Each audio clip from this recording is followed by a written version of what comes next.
Man, what is going And I on? just got back, and I just got back to my desk. I was talking about the imagination, but I had to go help Levi in the bathroom because he's homesick. Ah, imagination. Yeah, so I was saying, like, where was I? Oh, hey, Dre, let me say this real quick. So, guys, I know y'all, most of you should know that we've been trying kind of different colors to see which one would look better on a coffee cup.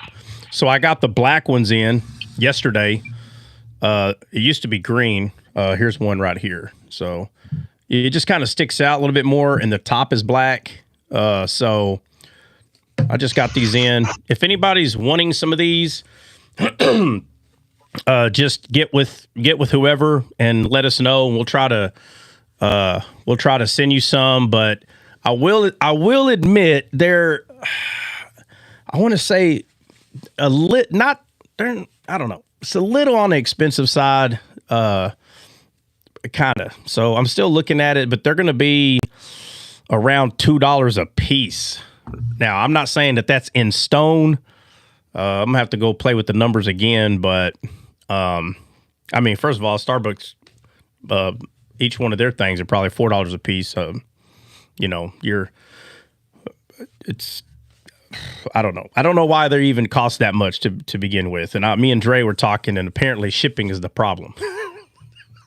They charge you the heck, boy, out of shipping. They're like, oh, the cups are not expensive. They're this much and that. And I'm like, oh, I guess you're right about that. And then bam, here comes the shipping cost. And you're like, I understand you're saying your cups don't cost a lot, but when you add that on there, somebody's got to pay for it. Like, I still have to pay for that, for that shipping. So that makes the cups go up, regardless how nice you make it sound. And they charge the initial setup fee too, which is like $50. So that's another thing. You don't pay that anymore, but it's still something.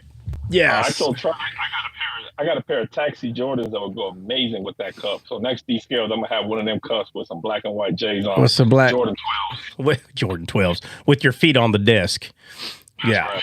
So we tried these out, and I will admit it does stick out. Like even from here in the camera, I can see it a lot more clear than this. It's just a lot more crisp, But this one's not bad. I still like these too, but we're gonna wear these out a little bit. So if anybody's thinking they want some, do what? I was going to say the cost probably went up because now it's the Gulf of America, so we got to double tax it, No. Every other country is going to get tariffs. They get taxed, not us. They get taxed. We don't get taxed for that. They get taxed. Let it play. Christian coming through with the CNN news. CNN, boy. Christian be watching that CNN. No, I do not. CNN. My bad. By the way, I read that thing again, and it said you have to make over $135,000 without VA benefits included. You have to hold on. You have to make what?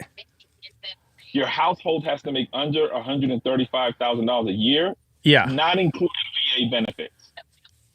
Yeah, that's let me see. So my buddies were all worried because they're like, man, if you make because like veterans that get 100% permanent in total, they get like if they have a family, they get like $4,500 a month, bro.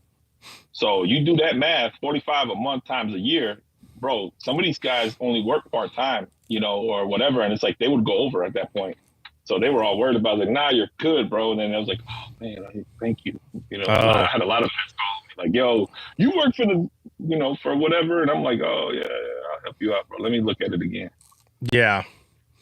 Yeah. But like I said, I'm telling you, man, usually it's just an over exaggeration of fear that kicks in. And then when you start reading the details, it's like, oh, okay, that's what they meant, but. I was telling Trot, some of my liberal friends was like, look, they're sending Hispanics for Trump. They're arresting them. Oh, yeah, because the shirt, it's like, nah, bro, that dude, that dude, look, bro, there's people that come over here, they know what time it is. They're taking a chance just like anyone else. Everybody takes chances in certain areas. That guy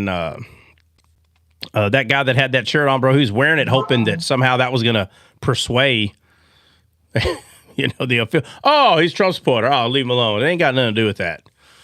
Trump's not going to care if you voted for him or not, bro. I mean, come on, that's ridiculous. He's not going to care. That has nothing to do with that.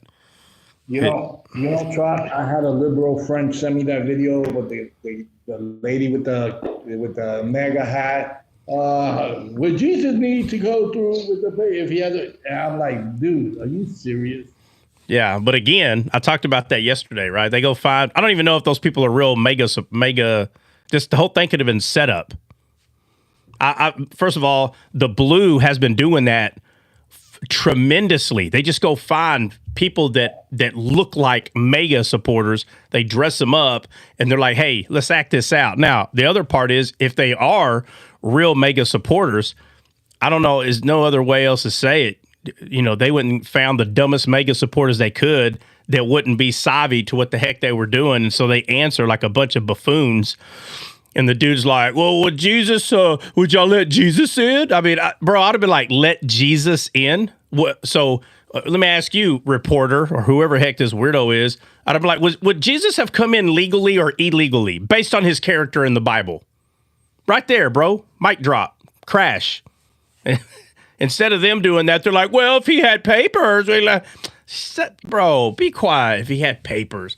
The true question is, what's Jesus' character? Would he be forcing himself into someone's? He didn't force himself into people's houses, for God's sakes. And we're going to sit here and say he's going to force himself in a whole country? Get out of here. Whole country. Get out of here. That's on the road to the Emmaus. That's just one. He just walked past their house, bro. They had to beg him to come in. We'd be begging Jesus to come in, bro. He wouldn't be marching with his head forward, waiting to beat down the door.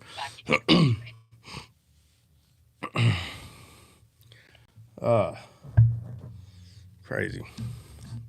Anyway, other than that, what else is new? America. Let's not beat a dead horse.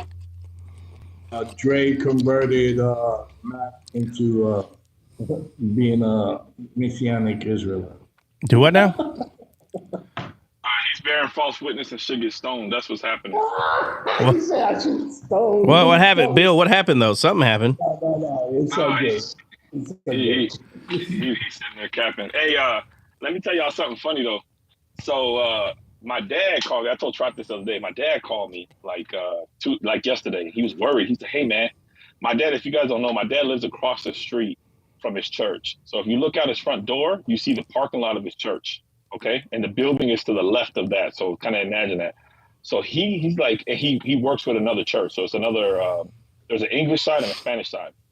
So the church that he looks at is like the Spanish church. It's a Spanish building, right? And the English church is somewhere else. Anyways, my dad's like, he called me, and my mom and my dad, they're like, hey, man, there's been this young white guy. You know, he looks like a military guy, has like a Caesar haircut, like a military haircut. Caesar. He's like the guy. He drives into our parking lot at 2:00 in the morning and goes around in circles like 6-7 times, turning his turn signal on and all kinds of weird stuff. And she was like, and my mom's like, I tried to say hi to him or see what he was up to, what he was doing in our parking lot, and he ignored me completely. He's like, he has this big old laptop in his front windshield and da-da-da-da. And I was like, yeah? He's like, yeah, he came 2 times. Like once a week he's been coming, and it's kind of weird.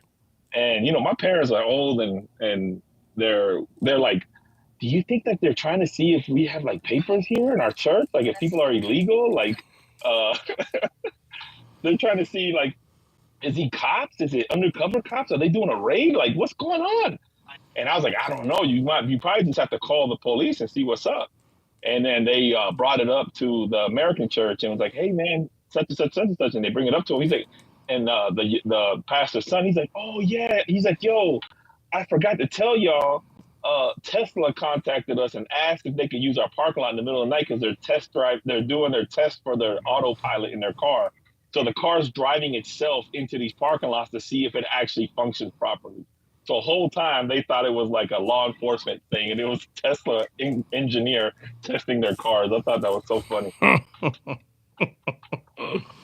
happens when you watch the news. They're like, oh, they're coming for us. They're coming, bro. Fear. They're coming. They've been telling my dad that they're gonna revoke his citizenship and all. You know, my dad's an older guy, bro. He don't need to be hearing this nonsense. He start getting work. He ain't lived in Venezuela in over 40 years, bro. He's been an American for 40 years. The last thing he wants to hear is you're gonna revoke his citizenship and send him back to Venezuela. He'll die. Man, let me tell you, Donald Trump is going after, number one, he's going after known criminals, number one. And you know what's always around criminals? Non-criminals. Always. Not everybody's a criminal, bro. Not everybody's a criminal. It's not true. But you know who hangs around non-criminals? I mean, criminals, non-criminals. It happens.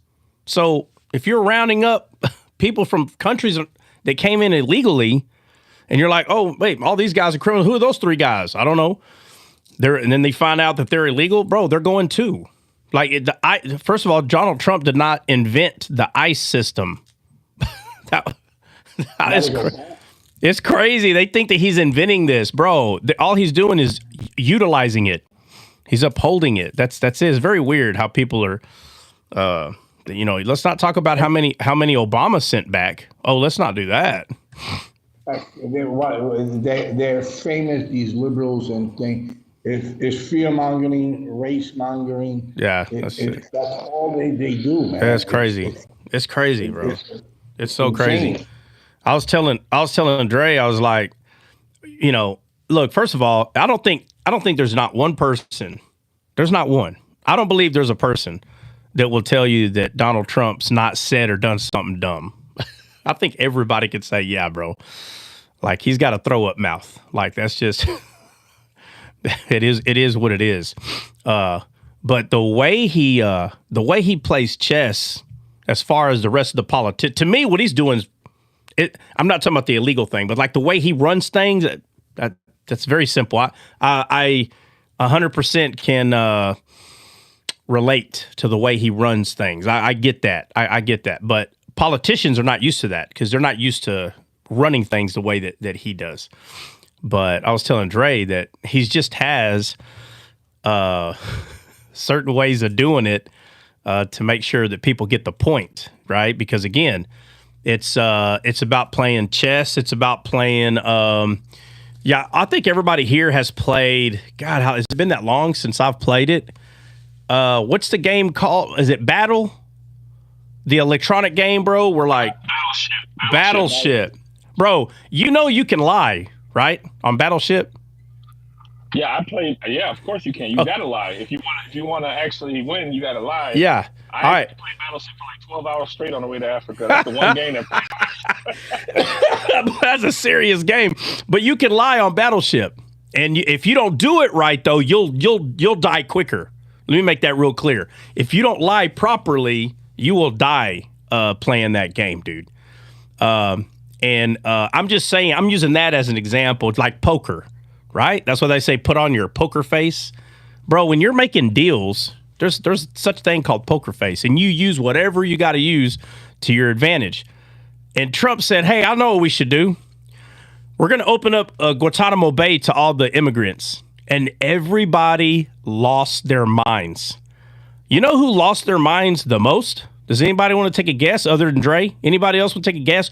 Who lost their minds the most when Trump said, oh, we're going to put the illegal immigrants in Guantanamo Bay? Does anybody know? Other than Dre? Blue. Huh? Blue. Blue? Blue. What are you talking about, blue? Liberals, bro. Liberals. No. Nope. Anybody else want to take a stab at it? The Cuban? No, the Cubans are not the only. The Cubans are not the only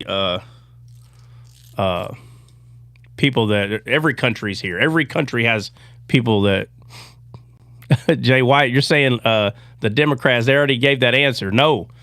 I don't know why nobody's given this answer yet, but the ones that freaked out the most are the illegal immigrants, guys. Right? Because they're all saying, oh, wow, you're going to catch us and send us home? Good luck. He goes, no, I'm going to catch you and put you in Guantanamo Bay. You know what's going to happen? They're going to find their way back to the house. They're going to deport themselves. Watch. You want to talk about playing Battleship? You want to talk about playing poker? Trump's like, hey, who's got a stronger poker face here? Not the people that crossed this border illegally. They don't got a stronger poker face. I promise you at this point. No, they do not. No. And for some reason, this really sicks me out, man. It's sickening. People think the only people who come over here illegally are people from Mexico. Are you people on? Are y'all okay? I'm being serious. Are y'all okay? Y'all really think the only people that come to America are from Mexico, bro? Man, something is smoking too much Doja or whatever the heck that crap is called. You smoking too much. If that's what you think, every country is here. Every country. And you think that it's one country. What do you think about Islam? What do I think? I think it's plagiarized. I think it was copied from the greatest story ever told, which is a story of Jesus Christ. It was plagiarized. Run away from it. What do you think about this? Let me see. I'm playing with some colors right now. Is that one of them stainless steel ones? This is the stainless steel one, yeah. That looks good. Hold on, let me put it on the bigger screen. Is Jesus God or Son of God? Well, if you read the Bible, let's see, ends. If you read the Bible, you would know the answer. What does the Bible say? Yeah, no, I think that's cool. The only reason why I don't want one of them is I'm tired of washing. I'm tired of washing cups, bro. I'm so tired of it, dude. Yeah, I mean, the way you drink coffee, I see, but I actually like these tumblers. I like to travel with them. Yeah, because I'm not going across, like when I go to Mexico. I'm not going to Mexico and bringing 15 cups with me. So well, that's different. That's different. Like I'm tired of washing cups. Destroy the environment. Screw it. Yeah, destroy the environment. You couldn't destroy the environment if you tried. You're not God. Bro, did he sound like a liberal just now? Oh, Christian's definitely got some Libanese in him, bro. Libanese. He's got some Libanese in him. I don't like that. Yeah, this is ugly. I'm not feeling the red. Maybe the red cup with black. Let's see. Can't give me. Got it. Can't give me answer. Oh no, the answer's in the Bible. Why are you asking me, bro? Like, it makes no sense. It's simple. I mean, well, to the Muslim fella, I'm glad that you're coming to the people of the book because that's what you're supposed to do. So I do appreciate you for that. What about this? Try all green with like the black on it. No, but that looks good. That one, actually. I like this one too, yeah. Let me see. What if the cup I gotta was? go to a different cup. I'll tell you. Let me find a new cup and I'll put it up. Give me a second. I gotta find a new cup. Yeah. Yeah. So let's see. Dre hopped in Revelation when we first started. Psych. No, I didn't. Psych. That's a lie. Psych. I was talking about the imagination and the importance thereof. Like I was talking about even like if you decide to do good things, like people can say, "Oh, I have the fruit of the spirit," but you're really not being patient. You're doing it because you're trying to get kudo points or something like that. Like with God, because people do that too. Like they try to turn everything into kudo points. Not just the law. A lot of other stuff. They'll give tithes and they say, "Well, I'm going to give because God is going to return it to me, pressed down, shaken together, and overflowing." Like that's not. Yeah. You're not doing it for the right reason. Your heart isn't right. Your imagination isn't right. Oh yeah. So, that's what I was talking about. Oh hey, talking about that. So several people at this point have been asking about. Well, there's a lot of different ways that they're bringing it. Like I want to bypass, TikTok. I want to bypass YouTube. Can we just give directly to Descaled without, without the apps? And we didn't make a way for that because we're trying to stay away from what Dre's talking about. Like I'm trying to stay away from this whole people think that they have to give or like somehow I don't know. It's so many weird, like I'm going to be punished or I'm not going to receive a blessing if I don't. And I'm not buying any of that. I don't want nothing to do with that. If somebody wants to give, they just want to give just because they believe in the direction that something's going in, and they're given towards that direction, right? Which is Christ. Christ is always the direction. But that's it. That should be the only reason that you're given. And so we didn't make a way for that to happen because I was trying to stay away from, that issue. It's a big issue where Christians, and not just Christians, all kinds of religions, they use fear. To get people to give. And I don't believe that that's God's heart to use fear to get people to give. I just don't. And I never will. I don't care what anybody tells me. I'll never believe that God uses fear to get someone to give. I just don't. So that being said, we're making it, which we've been kind of working on this already, where we're going to make a way where someone can give to that, and we'll make sure that that's available. And, we'll leave it at that. But we just kind of want to make sure that someone's understanding why they're giving. Not, I'm scared of, I worship all the gods, and whoever claims that they're of a God, I'm going to give to them. So that God don't somehow, wreck my life. I don't know. It's very weird, this fear that goes around. So, but in the meantime, while we're working on getting for instance, like a descaled Cash App or whatever, while we're working on that, we'll utilize the Grit Mastery Cash App. We'll just use that, and maybe I'll put it in the Discord. I think I can put it in the Discord. I don't know. I'm sure I can. I don't know. I'll figure it out. And then if somebody feels like they want to give, if somebody feels like they want to give differently, right? Like, let's say you're doing one of the monthly grits on YouTube, and for whatever reason you want to give more, then that's where you would do that, But we do want to keep, the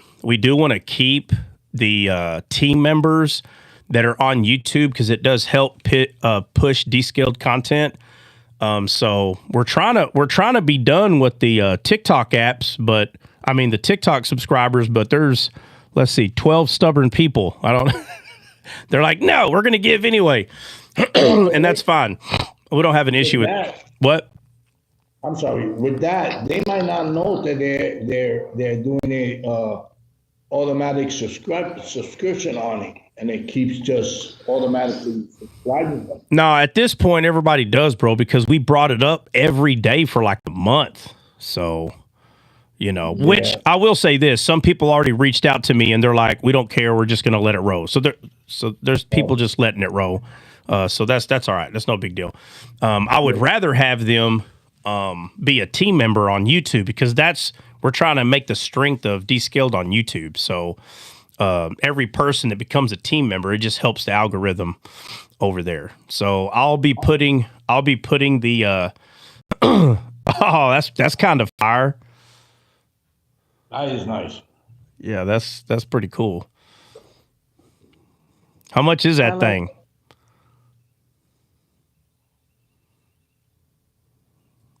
Dre, you're on mute. Oh shoot, my bad. I was saying the cup is curved. That's why it kind of looks like in the picture it looks like that, but in real life it would look good.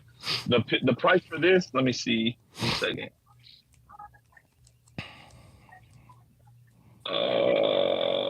Well, if we ordered 36 of them, it'll cost us $552. Ah, dang, man. So they're $16 a unit. Yeah. See, but the thing about Vistaprint, their shipping is cheap, and they don't have no setup fee, which is the beautiful thing. And they're kind of like Amazon, bro. If they make a mistake and you say, hey, I don't like this, you made a mistake here, bro, literally, no questions asked. They ask you for a picture, you show them the proof that it's messed up, and they'll send you a new one. Yeah. Does Vistaprint have paper cups like these? No, that's what I was looking for. They don't have paper cups. I can't find one with a better deal than these right here, man. I just can't. I'm not saying they're not out there. It's just maybe there's more cup stores than I think, and I just stopped after 20. I don't know. Yeah, no, these guys are more. Yeah, what you could do, which is kind of it looks nice, because I've seen a coffee shop. This is one of my ideas that I was going to use in the future. Yeah. I see the coffee shop here that's very prominent. What they did was they got a rubber stamp made, and in their cups they rubber stamped them with the black ink, and you honestly really can't tell the difference, bro. If you line it up properly and you use the rubber ink properly, you honestly can't tell the difference. Yeah, but And it has to be bent, right? Yeah, they make so the cups, of course. Yeah. So the rubber stamp is created for the cup. Yeah, okay. So, and it actually works pretty good for them, because then you can buy cups anywhere pretty much and just rubber stamp the paper ones. Yeah. Hold it. Yeah. Yeah, you get the plain ones for, man, you probably get them real cheap. Oh yeah. Vista Print has dope stuff though. Like I have like for my ministry, I had a Carhartt hat made, like a cap. But it has my logo from my ministry. It's really cool, man. Like they have some cool stuff. Yeah. Yeah, well, let's see.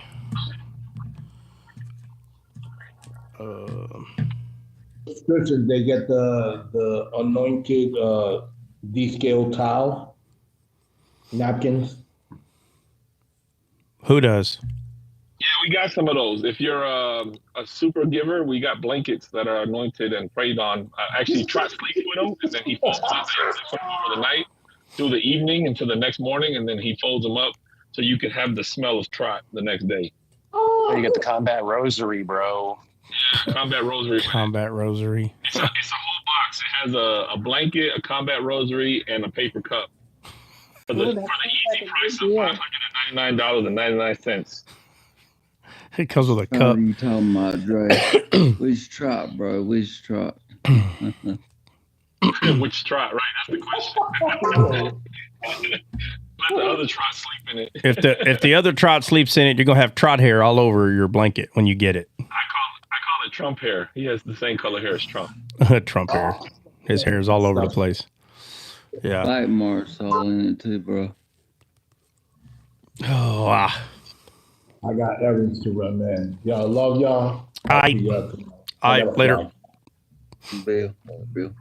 Enjoy that pork chop. That pork chop. What pork chop? None. I'm doing good until after some.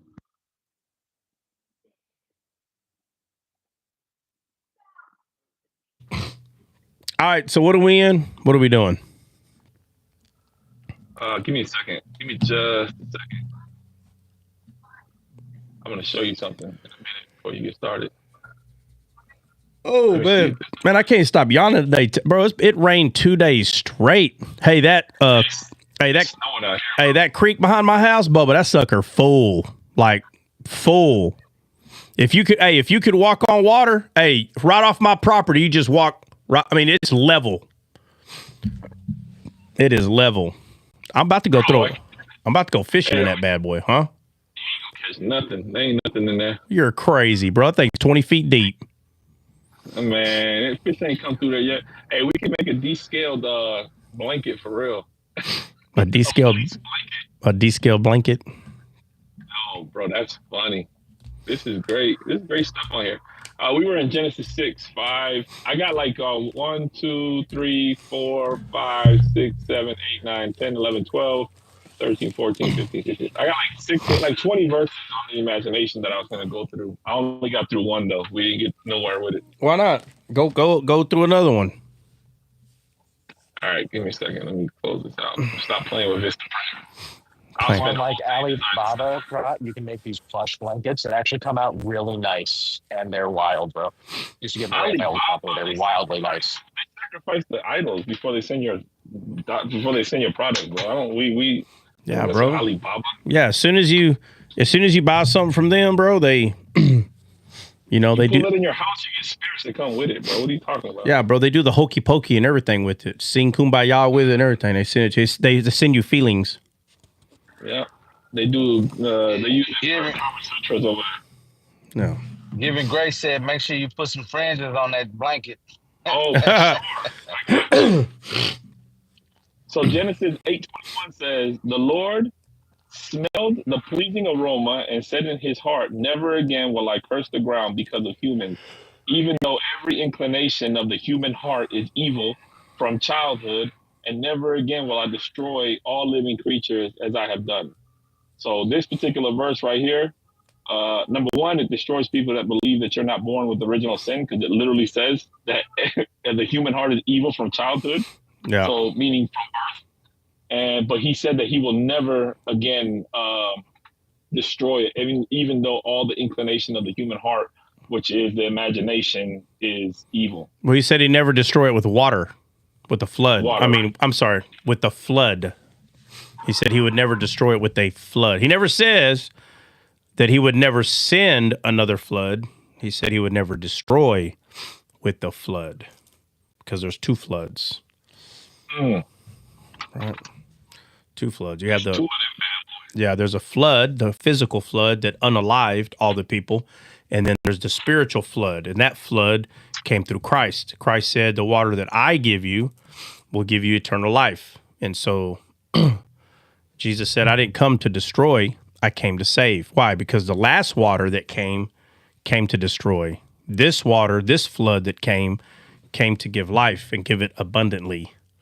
So there was two floods, and the indulge, right? So we are in the second flood right now. It's still here, flooding the world until the end of the Gentiles come. And when you talk about the evil in the heart of a child, like the original sin, it's funny because people are so carnal that they think it has to do with actually doing physical actions and not understanding that anything that is not born of God is evil. So it's not saying like this child has done an evil thing or an evil deed. It's just that it's not born with the Spirit of God. It has to be born again. So therefore it is evil. So people take that so carnally. Like, are you saying that this little baby is evil? Yeah, this innocent thing. But again, they're mistaking the difference between a verb, right? The action, and a noun, a thing. So when you say that a baby is evil, they're picturing actions of sin. They're picturing the verb. They're misunderstanding that there is a noun. There's a noun, and that's the spirit, the dead spirit. The dead spirit is sin. So when everyone was born, you were born with the dead spirit. And so when people say, no, when you were born in the image and likeness of God. No, you weren't. You were not born in the image and likeness of God. The image and likeness of God is like Jesus. And you are not like Jesus until you became born again. So somebody read Exodus 35:35. That's about me, by the way, just so you guys know. You're going to read what? What'd you say? Somebody read Exodus 35:35 for me. I had to step away from my computer. Somebody read Exodus 35:35. All right, who's got it? Exodus 35:35.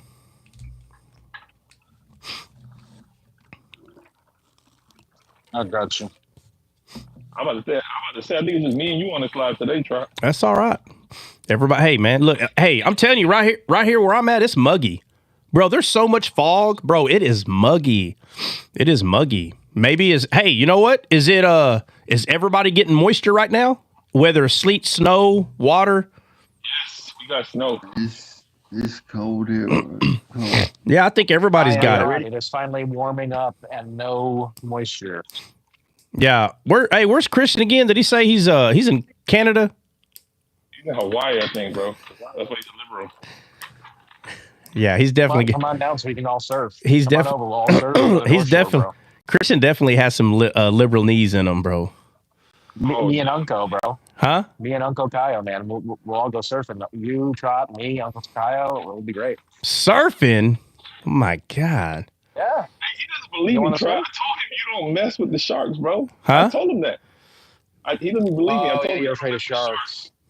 No. Why don't you just ask me? Why don't you just ask me what the issue is? Don't just tell me. What's the issue, Trot? All right. So,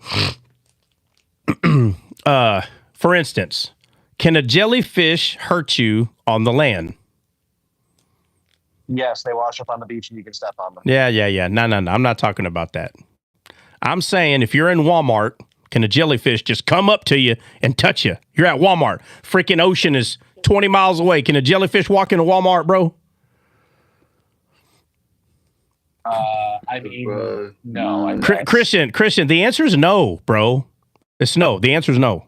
A jellyfish cannot walk into Walmart and get you, okay? You know why? Because this is not its natural habitat. So let me ask, is the ocean our natural habitat?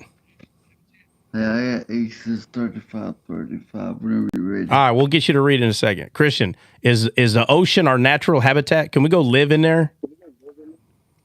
No, we can't live under the water now. Okay, so if a shark was in the middle of Walmart, could you still shop, or would you have to worry about the shark coming and get you? I don't worry. Well, what word should I use that makes you feel comfortable? Against the Lord to worry, right? Hey, what word should I use to make you feel comfortable, Christian? Charles says we got the meaning of every fish in the sea, under earth. Right. So Christian, again. So let me put it this way: can the shark swim to you inside of Walmart and come bite you, Christian? No. So you don't have not even a 1% of a fear, or don't say 1%. Huh? What? The threat of a shark is low, but it's never zero. All right. So now let's say you go into the ocean. Did the odds go up that this shark, if it really wanted to come up and bite you, did the odds go up at all, even a little bit?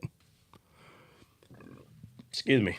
Huh? Christian, I'm talking to Christian. Christian. Yeah. So yeah, the odds do go up. So don't drive a car anymore either, because those odds are way worse. Yeah. Okay. Well, we're not talking about everything that can unalive you. We're talking about one thing: sharks. Have you seen videos of a shark consuming a man? Have you ever seen that? I haven't intentionally sought them out. No. Okay. So do you know it does happen though, right? Yeah. Less often than like. I'm not asking the odds. I'm saying you do know it does happen, correct? Sure. Okay. You can, yeah. So I've seen a couple. One of them on accident. The other one I went to watch on purpose.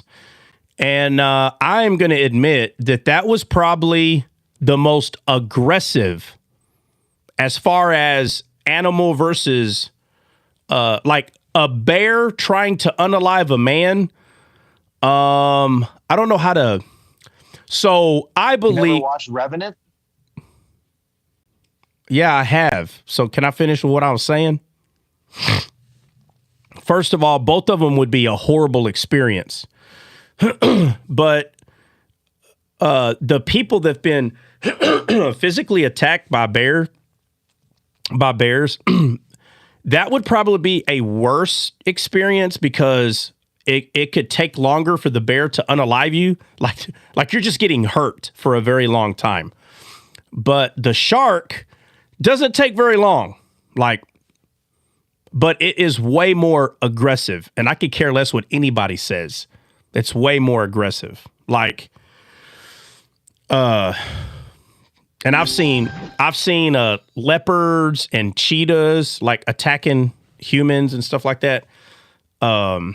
I'm telling you right now, this shark, the one I'm talking about, it took a bite.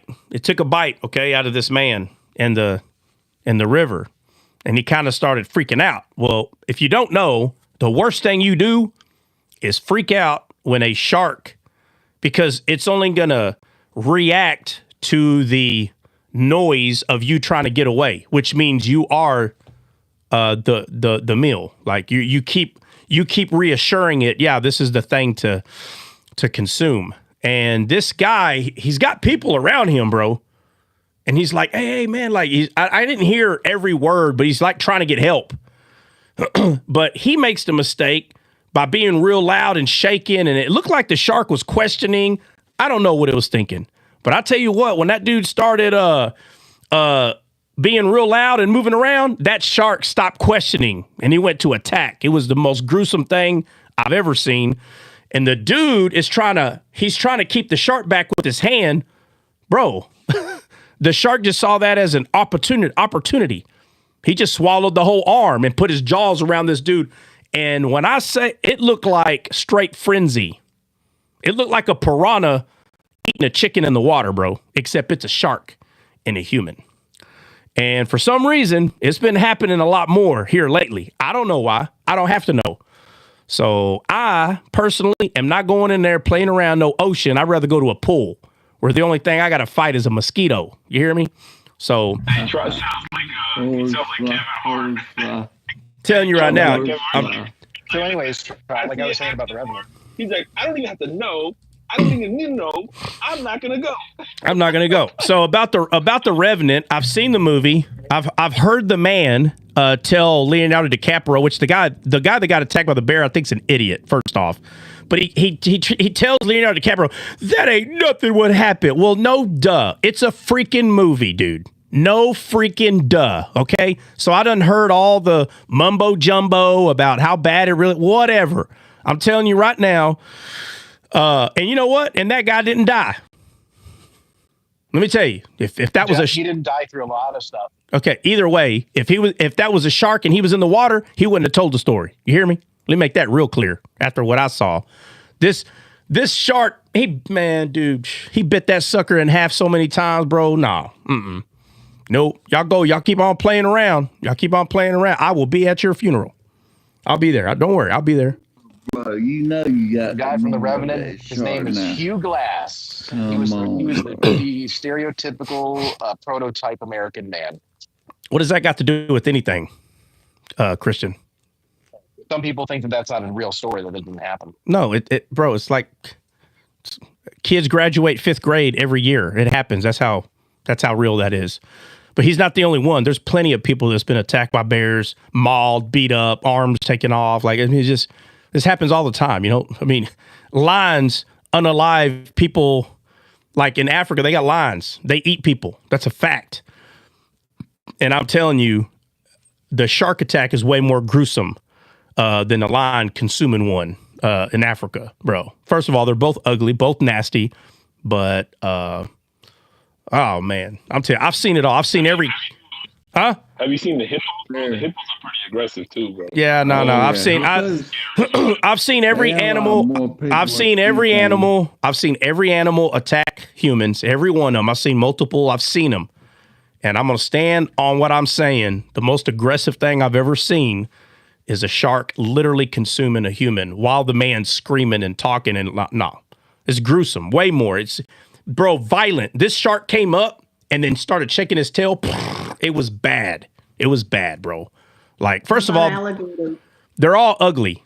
All of it's ugly, but it happens. It happens every day. You didn't see no T-Rex? That's because you're a loser. If you became a winner, Rise, you'd see a T-Rex eat a human because there's so many T-Rex around. So many. I go into the child pose when a bear comes. Child pose, I go along, came with a paddle, whatever, something about a paddle. That bear P that guy up by his shorts and carried him off. You know what I'm talking about? Tried. Yeah. He went to child pose to the bear. Yeah, but what movie was that? And fed him. Something about a paddle. Down the creek on the creek without a paddle, or down the river without a paddle. Something like that, bro. It's got that. Yeah. That bear picks him up, and he's like, He's like, help me. Oh, bro, it's too funny. Have you seen the LL Cool J movie with the sharks eating people? Oh, bro. Yeah. Oh, yeah. Hold on. What year? Deep Blue Sea. Yeah. Oh, yeah. Oh, that's old. Yeah, I seen that. Deep Blue Sea. I seen that. Yeah. All right, now that we freaked everybody, now that we freaked everybody out not going into the ocean, I scared ocean, just I'm in the ocean every time we get a chance. Love it. Yeah. Okay. Let's see. Jackson, hi to everyone. What's up, Jackson? JY, we say 1998. Man, that's when that came out. That came out in 98?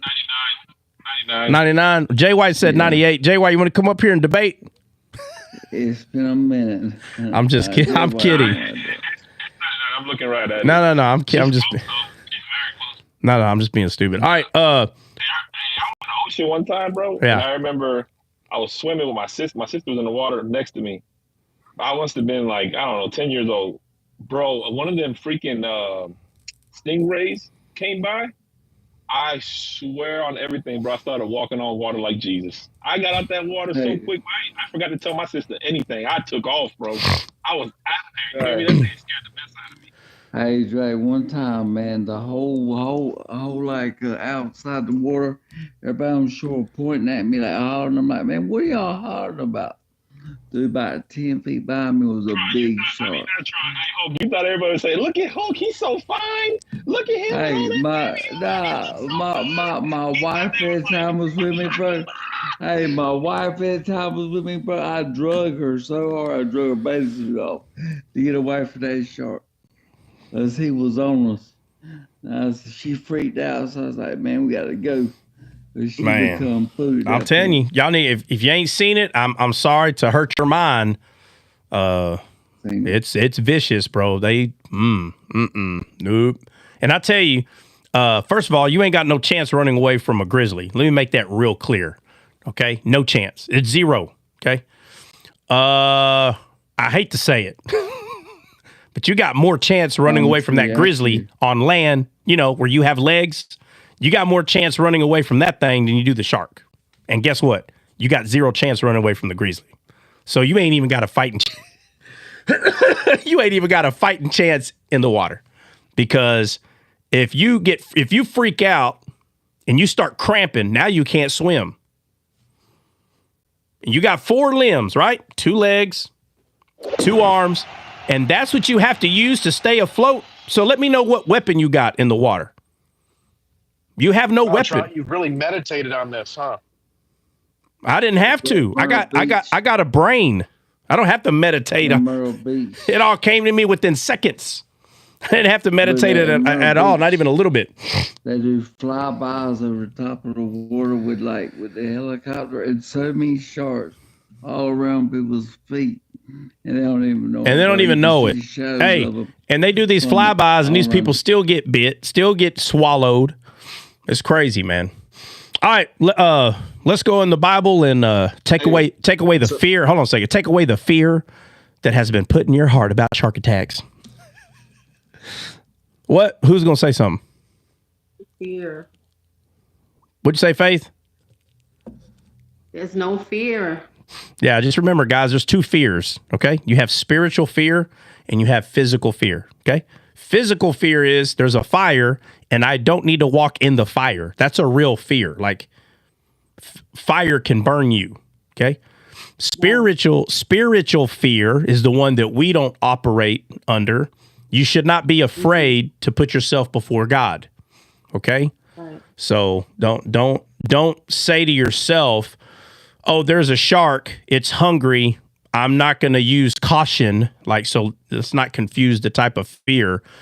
There are Christians. You're not going to go in the water if you see a shark. Well, you don't see him. You don't see him. What I'm saying is you're already in the water, and now you see a shark. Right. Right. But if you're always going to be afraid of something happening, then you're not going to be able to enjoy life. Well, because first of all, I don't go all the way far in the water. I just stay by the shore. Yeah, well, again, we're not talking about being afraid. We're not talking about being afraid of leaving your house, right? That's not what we're talking about. Right. We're talking about. I wasn't expecting to have to defend his irrational fear today. Do what?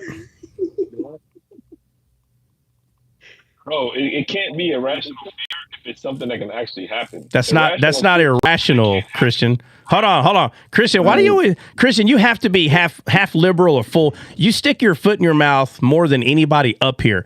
So you're saying that if a shark was attacking you, there would be no fear? You wouldn't feel fear if a shark started biting on you? Christian, talking to you.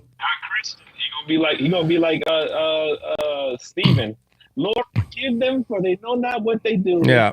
Now he's gonna try to act like he don't hear me. Now he's gonna act like all of a sudden he don't hear now. Well,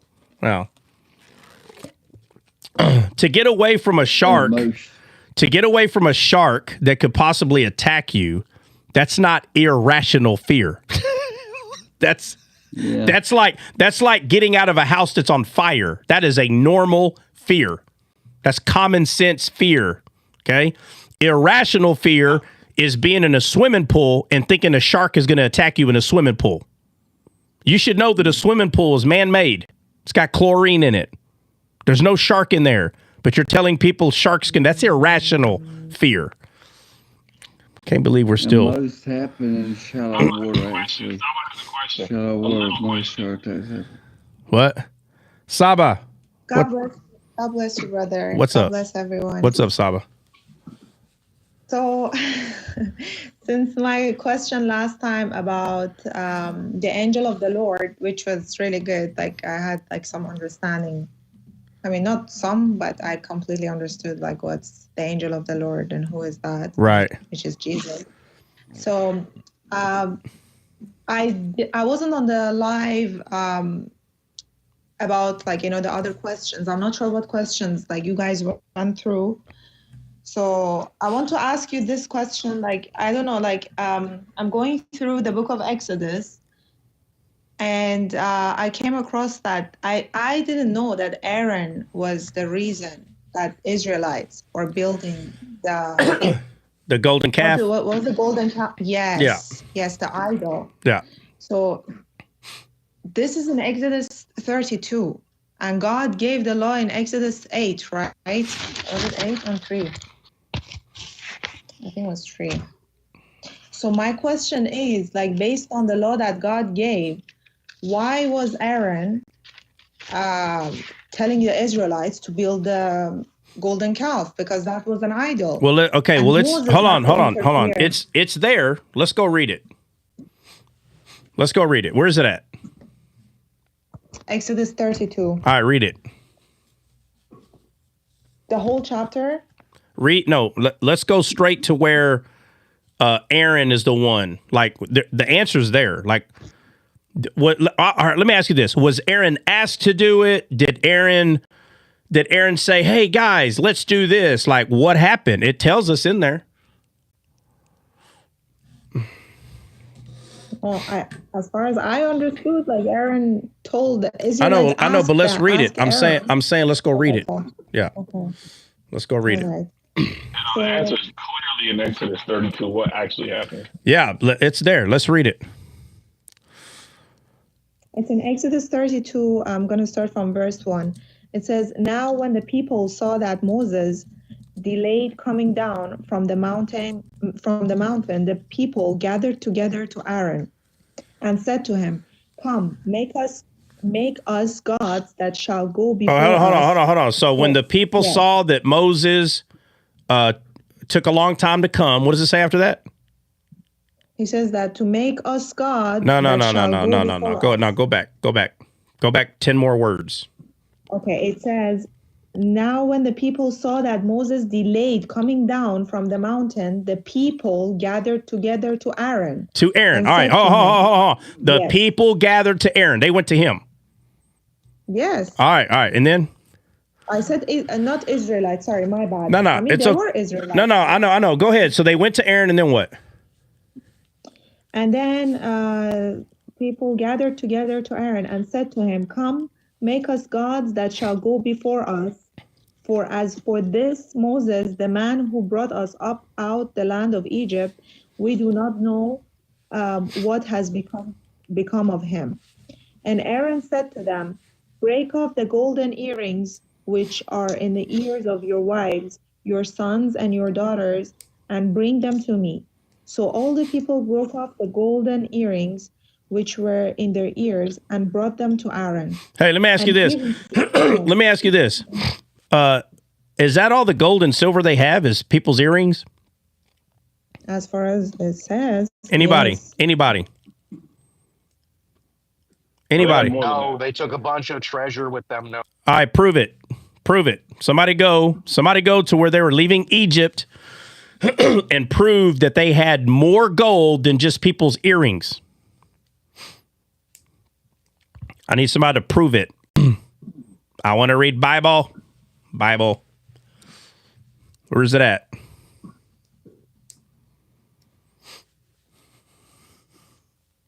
I don't know. Let me actually look for it now.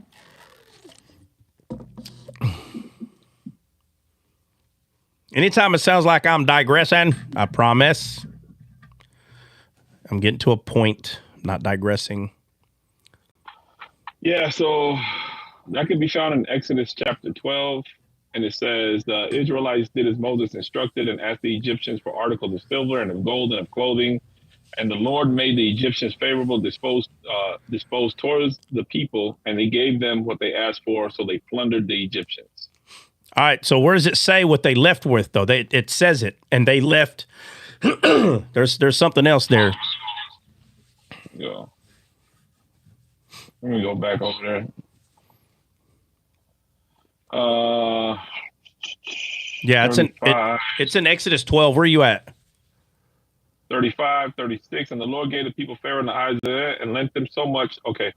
And the Lord gave the people favor in the sight of Egyptians, so that they lent unto them such things as they required, and they spoiled the Egyptians. And the children of Israel sojourned from Ramses to Succoth for about 600,000 on foot, and they were all men besides them, the mixed multitude. Let me read 35. Drake, I think you got a different version. That's all. Go ahead. And the children of Israel did according to the word of Moses, and they borrowed of the Egyptians jewels of silver and jewels of gold and raiment. Is that what you're looking for? Well, first of all, that still answers the question, but I feel like I know what he's looking for. There's one that says that they had more than they could carry. Yeah, there's one that says like, and they left with so much gold and silver, it was ridiculous. Like there's one in there that. I'm trying to find it. Give me a second.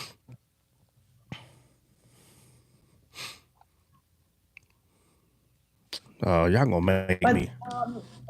I wanted to just say, so this will lead to a question, right? Can God change his mind? No, I know what it's leading to. So, but let's do one thing at a time, okay? Don't worry. 1236 is kind of what I'm coming up with, though, over and over again. All right. Well, then my bad. My bad. Matter of fact, hey, read that 12:35-36. Read that in the Amplified. Maybe that's what it is. Okay, yeah. Give me a second. My bad. Oh, it says that they spoiled. We got yelled at for the Amplified last night.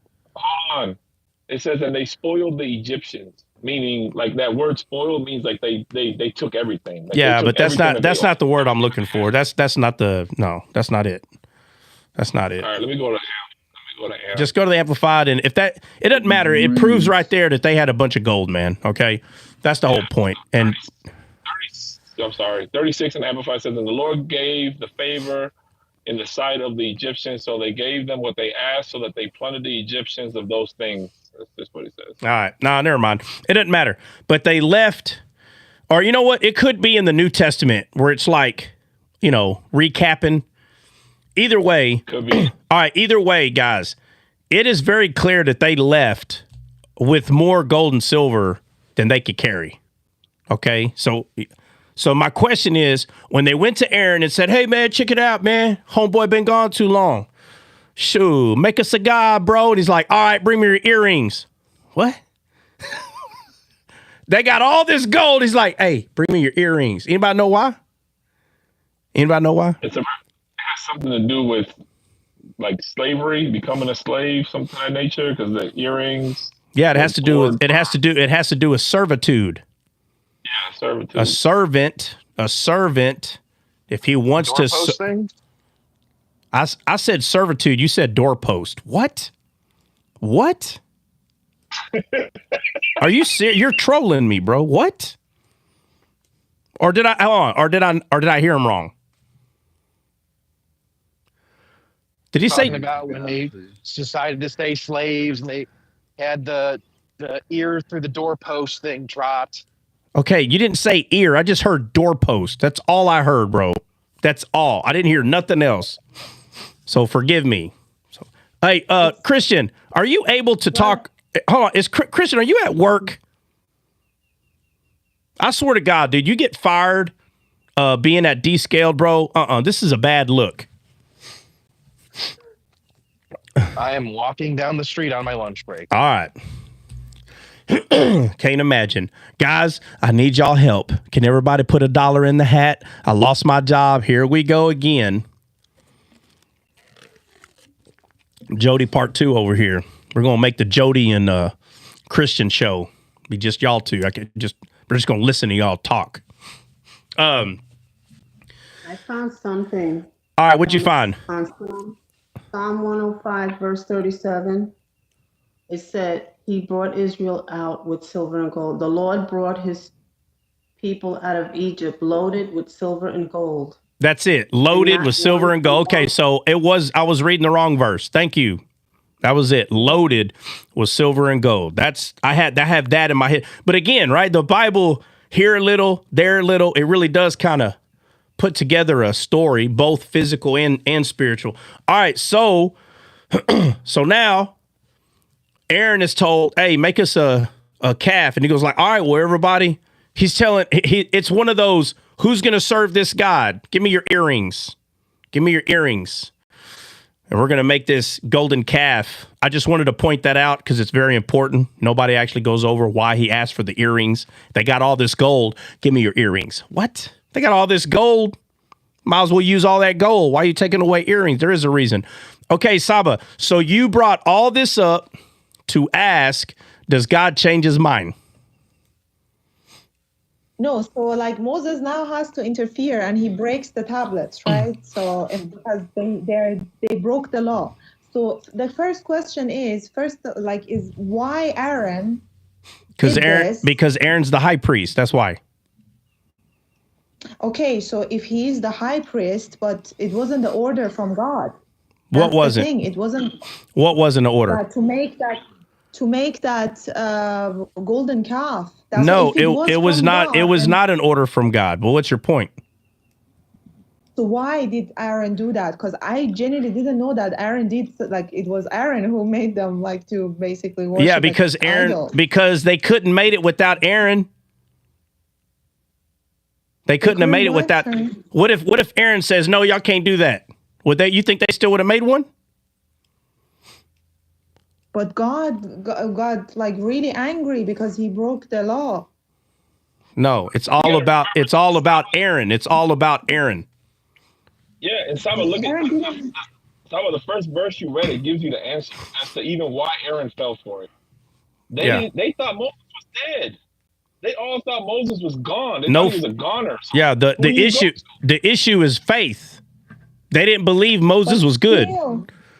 But brother, still, if Moses, let's say they thought that Moses is dead, Aaron is the high priest, okay? Mm-hmm. So Aaron is now basically, when God gave the 10 commandments, was it in, I think, chapter 13? All right, Saba, I get all that.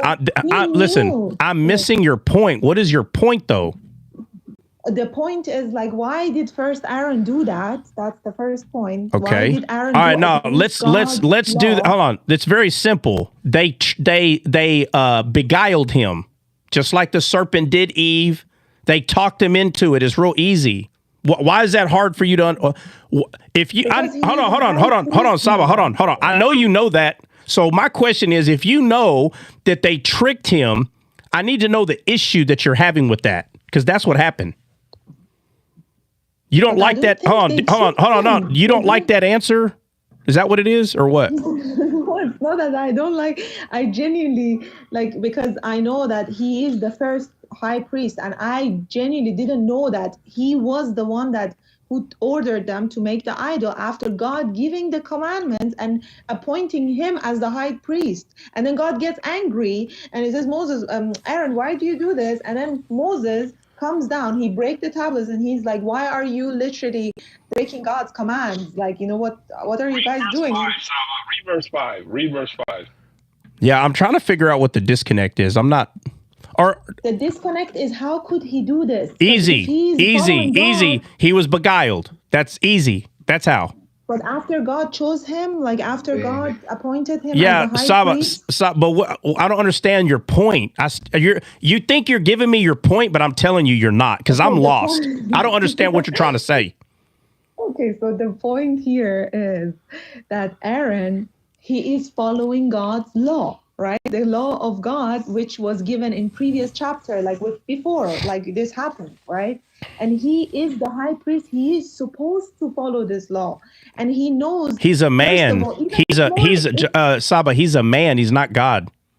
No, no, man, I hold understand, but on. No man can follow God's law, Saba. That's a lie. Of course, I Okay, understand, but they were, okay. God gave them, like, they had to follow it. Read verse 5, Saba. Read verse 5. Okay, let Just me like read the that. Galatians, all foolish Galatians people got same difference, same way. Foolish Galatians.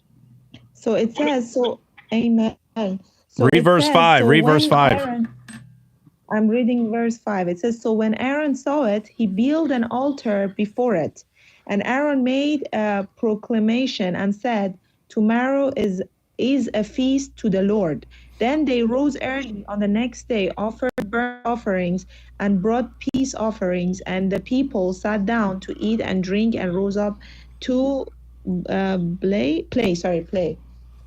Okay, but still that doesn't that doesn't give the answer. He's trying to play with a idol and trying to add God's ways into the idol. That's Okay. what it says. Saba, somewhere you have a question. I don't think you even figured out what your question is. The end question. The first question, it was for me was mind blowing. Before you ask your question, let me just say this. Maybe this. So you got to remember, how long has Aaron been the high priest at this point? Like, how familiar is he with the Levitical law? How familiar is he with the traditions, with the things he has to do? How familiar is he really with God at this point? Yes, he's appointed the high priest. He has the title, but how familiar is he? I would say he's not very familiar, right? He's not very familiar. Right, yeah. So that means he's doing things that are not correct. He's not very familiar. I'm just going to make it like very carnal, right? Like when a Christian first comes to Christ, they do a lot of things that they think is right, and it's not. And as you grow, you realize that was wrong. We're all capable of making mistakes. There's only one high priest that has never made a mistake, that has never been beguiled, that has never been tricked, even though he was tested the same way, and it's Christ. So Aaron is nothing more than a man. He's just the shadow of Christ. He has to fall short. If he doesn't fall short ever, then he is the Messiah, and he's not. So he fell short. I don't know. Like, it's pretty. He's first of all, he's a shadow of the high priest. A shadow. No high priest is actually the high priest of God. That's not true. They were a shadow of the high priest that was to come. So when an Islamic believer or someone else goes, see, he was a high priest and he fell. You're talking to people that don't know the Bible. He was a shadow of the high priest. I didn't think of it like no, I'm throwing that out there. I'm throwing it out there because this is the kind of junk that they use to confuse people. I never heard this. Oh, I've heard them. I've heard them. I've heard them say all the crap. I've heard all of it. Anyway, all right. So what? Let me just mention something. So when this happened, Moses didn't come down from the mountain with the law yet, right? Right. So how would he? Hold on a second. Hold on a second. Hold on, Ryan. Ryan. Hold on. What'd you say, Saba? He didn't come down with the law yet? Let's go read it. But the law was given in the chapter. Hold on, Saba. Hold on. Time out. Oh, hold on a second. Okay, Saba. I want you to find the first time that Moses comes down the mountain. I want you to go find it with the 10 Commandments. It's not far from where you were, but... Yes. Lord, okay, it says that, and the Lord said to Moses, go get down. All right, what chapter are you in? What chapter are you in? 32. It's 32. Hold on, you're in chapter 32? Yes. What verse are you reading? Verse 7. All right, hold on, stop. Chapter 32, verse 7. Right. What chapter and what verse did you read where they went to Aaron and said, build us a god? 32. What chapter? Verse? 32. Verse. Oh, verse was 32 from 1 through 5. Okay, 1 through 5 is before the verse you just gave that Moses is coming down the mountain. Right. Yes. Okay, now go ahead and read what God tells him. Go down. Okay, it says, and the Lord said to Moses, go get down, for your people whom you brought out of the land of Egypt have corrupted themselves. They have turned aside quickly out of the way which I commanded them. What did they do? They turned aside quickly Turned aside. yes. What does that mean? It's like they turned away. They turned, right. Turning aside. There's two turns asides in the Bible. There's turning aside out of the flesh to acknowledge God. And then there's when you're acknowledging God, you turn aside and acknowledge the flesh. Talking about the soul, meaning the soul listening to the flesh and the soul listening to the spirit. Right? Right? Turning aside. That's what that. So Moses in the flesh, Moses said, I will now turn aside and see this great sight while the fire doesn't burn the bush. He acknowledged God. Samson, after meeting the woman at Timnath, because he already unalived the lion. So he goes and meets the woman at Timnath, comes back, and he says, and Samson, turn aside to see the carcass of the lion. That turning aside is them acknowledging God. And God says right here that they, read it again. What does it say? It says, and the Lord said to Moses, go get down, for your people whom you brought out of the land of Egypt have corrupted themselves. They have turned aside quickly out of the way, which I commanded They them. have turned aside quickly. So this is why God called them a stiff-necked people, because they would not turn aside and keep their eyes on God. Stiff-necked. They're not turning aside. Okay. All right. So they're corrupted. They turned aside quickly. And what after the word quickly? And quickly out of the way which I commanded them. They have made themselves a molded calf and worshipped it and sacrificed to it and said, this is your God, O Israel, that brought you out of the land of Egypt. God even is surprised as I am surprised. And the Lord said to Moses, God was surprised. He was like, hey man, something crazy going on down there. All right. And the Lord said to Moses, I have seen these people, and indeed it is a stiff-necked people. Now, therefore, let me alone, that my wrath may burn hot against them, and I may consume them, and I will make of you a great nation. Excuse me. Should I continue? Yeah, no, hold on. Keep going. I want to hear what happens when Moses. So get to where Moses goes down. Get there. Okay. Then Moses pleaded with the Lord his God, and said, Lord, why does your wrath burn hot against your people, whom you have brought out of the land of Egypt with great power and with a mighty hand? Yeah, but see, let me show you something. See, Moses is still calling those people God's people, but God calls those people Moses' people. Yes. Right? Yeah. But he's like, God, but those are your people. He don't understand. Now that we're on this side of the cross, we should understand what God is saying. They're not my people. Right. Yes. They don't have my image and my likeness. They have your image and likeness, Moses. Fallen men. Those are not my people. They have to be born again. So stop saying they're mine. They're yours. Only by faith I'm here. That's it. If it wasn't for faith, I would not be here. All right. Anyway, keep going. And then Moses pleaded with the Lord his God and said, Lord, why does your wrath burn hot against your people, whom you have brought out of the land of Egypt with great power and with a mighty hand? Why should the Egyptians speak and say he brought them out to harm them, to unalive them in the mountains, and to consume them from the face of the earth? Turn from your fierce wrath and relent from his harm to your people. Remember Abraham, Isaac, and Israel, your servant, to whom you swore by your own self, and said to them, I will multiply your descendants as the stars of heaven.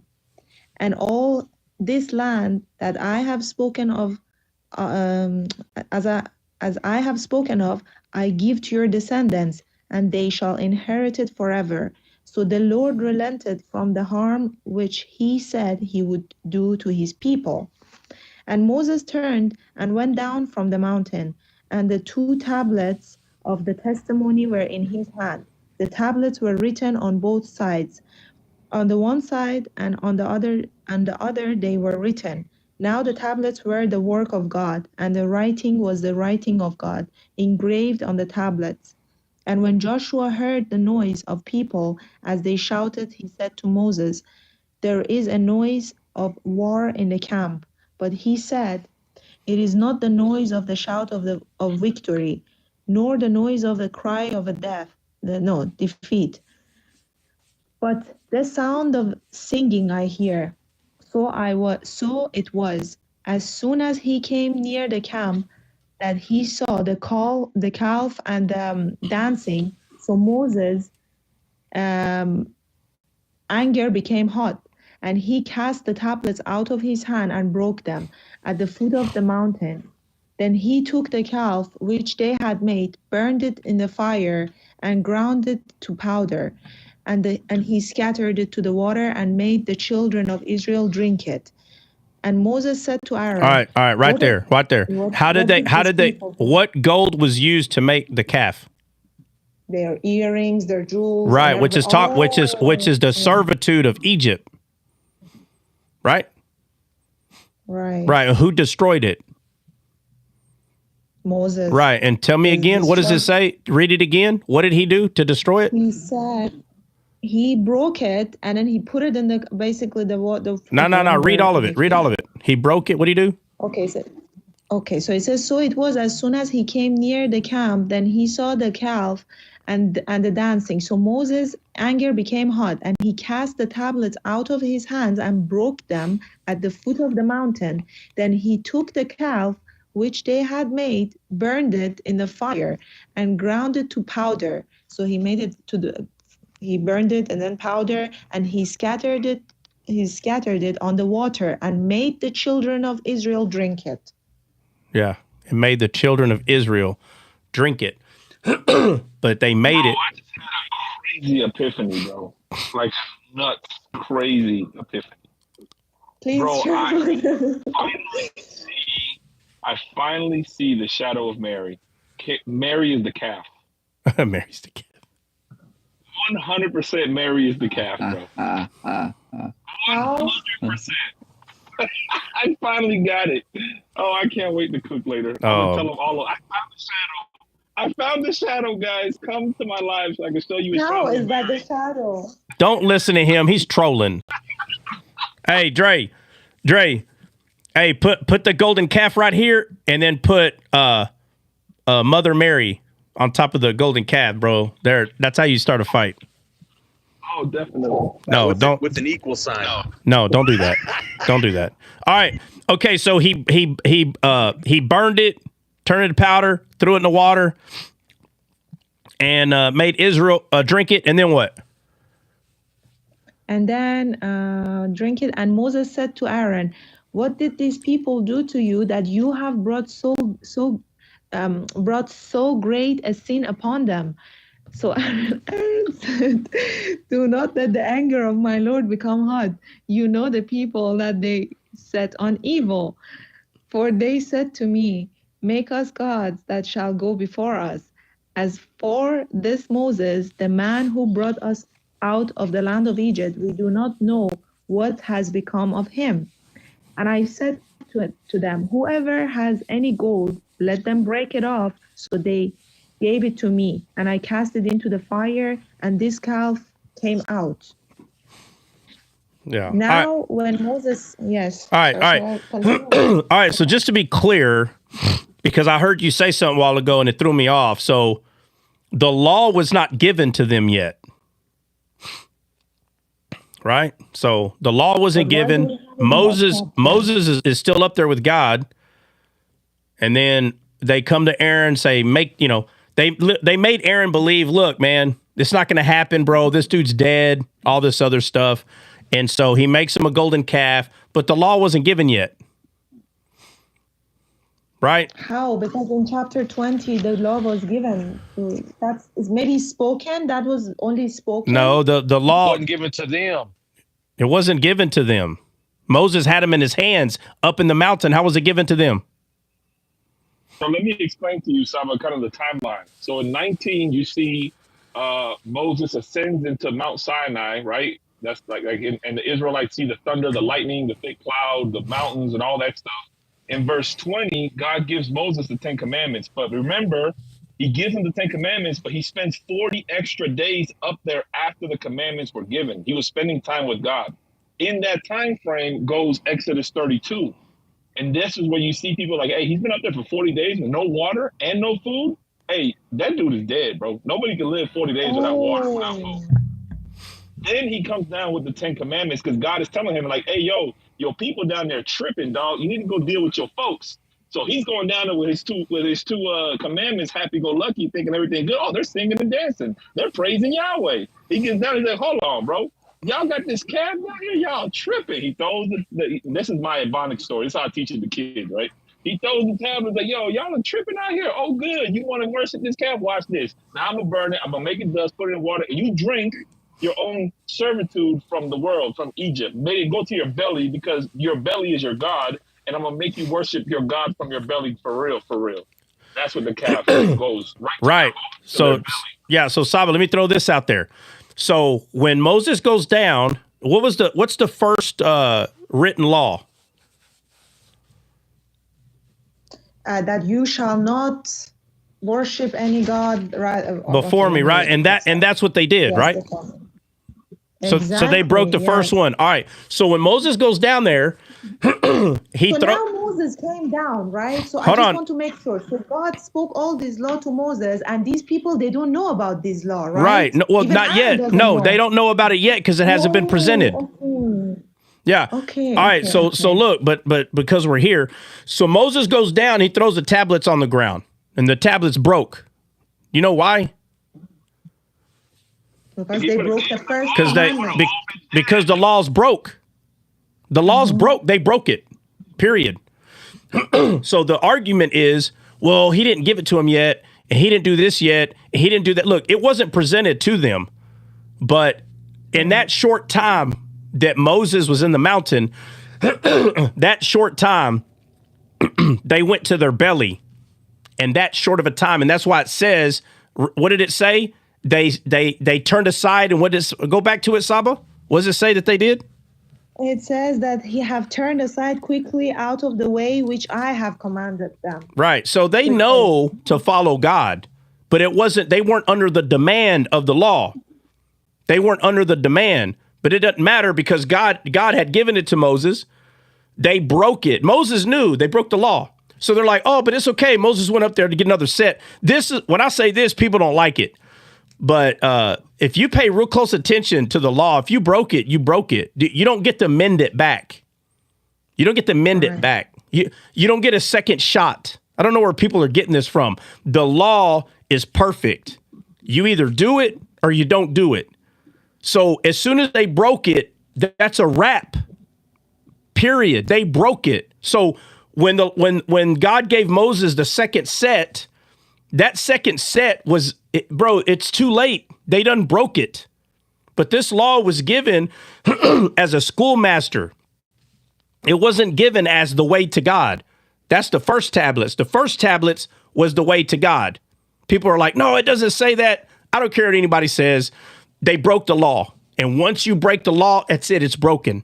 As a people, they broke it. It's broke. It's done.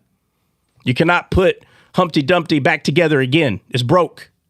No more chances. So God did not give them a law so they can have more chances. No, they failed. Now the Messiah has to come. Period. Messiah. It's basically the same thing like with my kid. I'll give you a good example here. So my boy, right? He didn't really know that, you couldn't take candy from, the grocery store, right? He just thought he'd just take some and then walk right out. He didn't know he was stealing. But if he didn't know that that's the law, don't steal, he still broke the law, no matter if he knew that he wasn't supposed to take the candy out of that candy store or not. So I walked his happy little butt back in there and gave the candy bar right back to the clerk and said, hey, you need to tell him what you did. Even though he didn't know, he still broke the rules, right? It's the same reason right here with the Israelites. The law was given to Moses, even though they didn't know it, they still broke it, whether they knew it or not. It was still a law given. Right. Saba, you just missed the footnote that said 40 days later.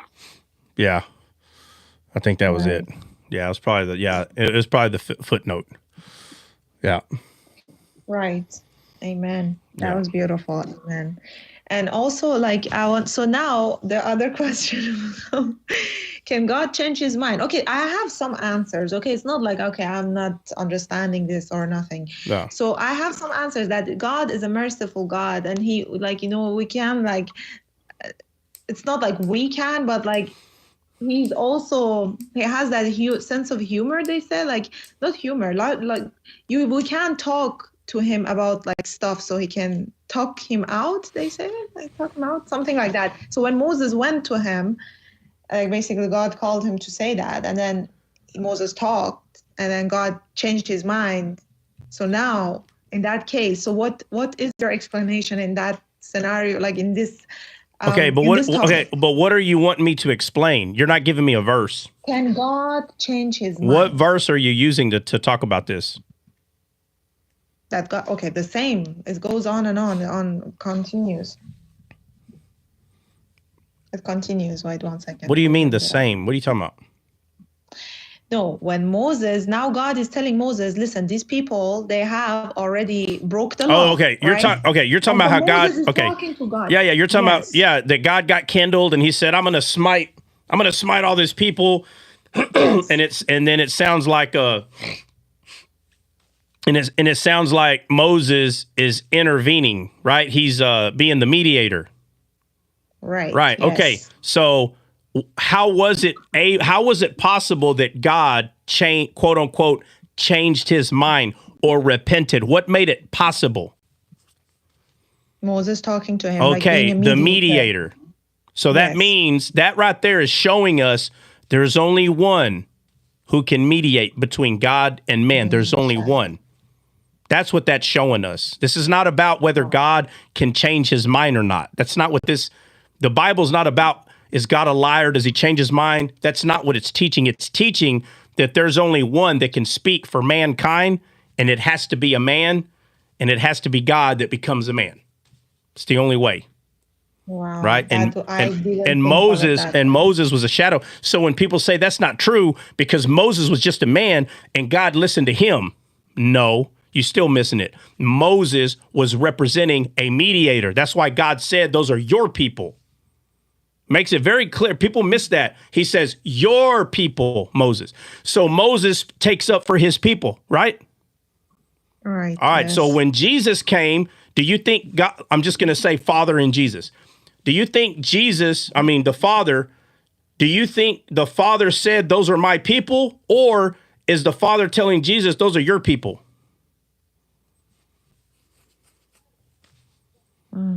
Jesus. Okay, can you repeat that again? Yeah, so I want you to picture Jesus on the earth. Jesus is on the earth. If Jesus and God, which there is a couple, but if they were having a conversation, would the Father be telling Jesus, "Hey Jesus, those are my people," or would the Father be telling Jesus, "Hey, those are your people"? It's the same. Well, it's not the same.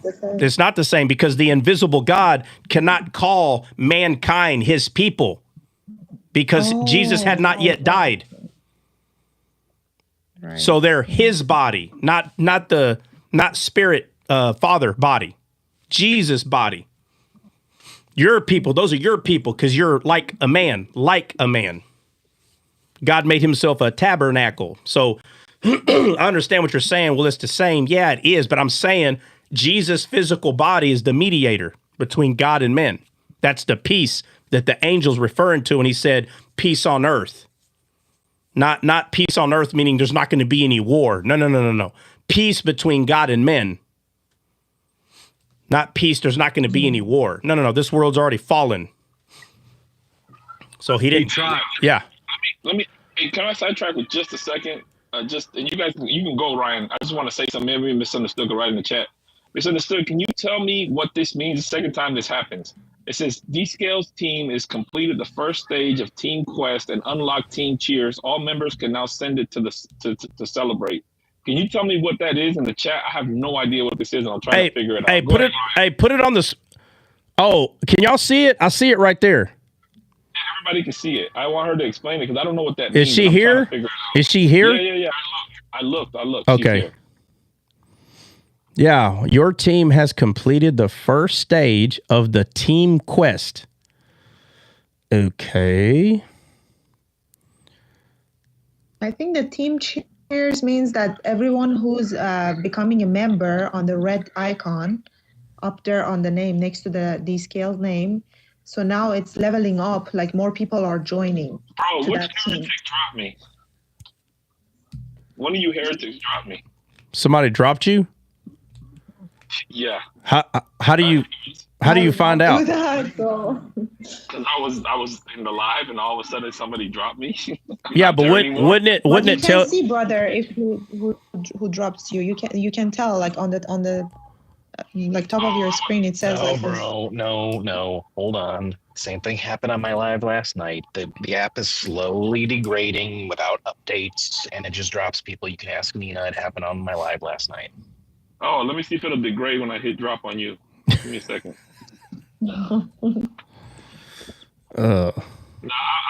I don't think anybody dropped me for real. I'm just joking. But misunderstood. I don't know if you heard that, but I know she's here, but maybe she's at work. Hey, you know what? Hey, this hold on a second. This is probably a new thing, bro. So everybody's probably wondering what that is because I don't ever remember seeing that. I've never seen it before either. So somebody Google it for God's sakes. Go ahead, Ryan, with your question. I'm going to Google it in the meantime.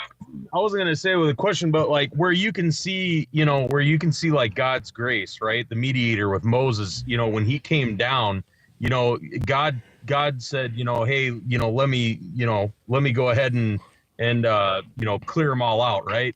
Moses came down and he said, whoever is on the Lord's side, come to me, right? And Jesus was the same thing. He said, whoever's weary and heavy laden, take my yoke. He said, basically said, come to me.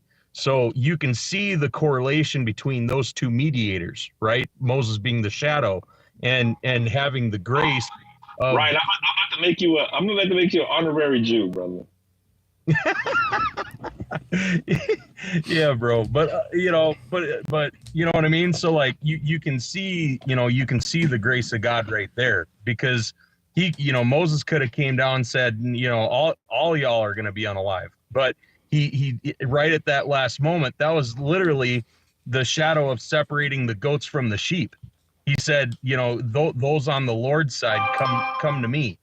And everybody else, everybody else got unalive. So, you see that there too. So yeah, you got to remember, Moses is the one that threw them tablets down. Nobody threw them down. He had them tablets in his hand, and he saw them sinning. He was like, "Oh shoot!" Wham! He threw them to the ground, bro. He threw them to the ground. He easily could have said, "Hey, just so y'all know, y'all just broke the law in a way that we can't go back." But before that happens, wham! I'm telling you, there's a lot there. There's a lot there, bro. When it's talking about, when Saba's asking, does God change his mind?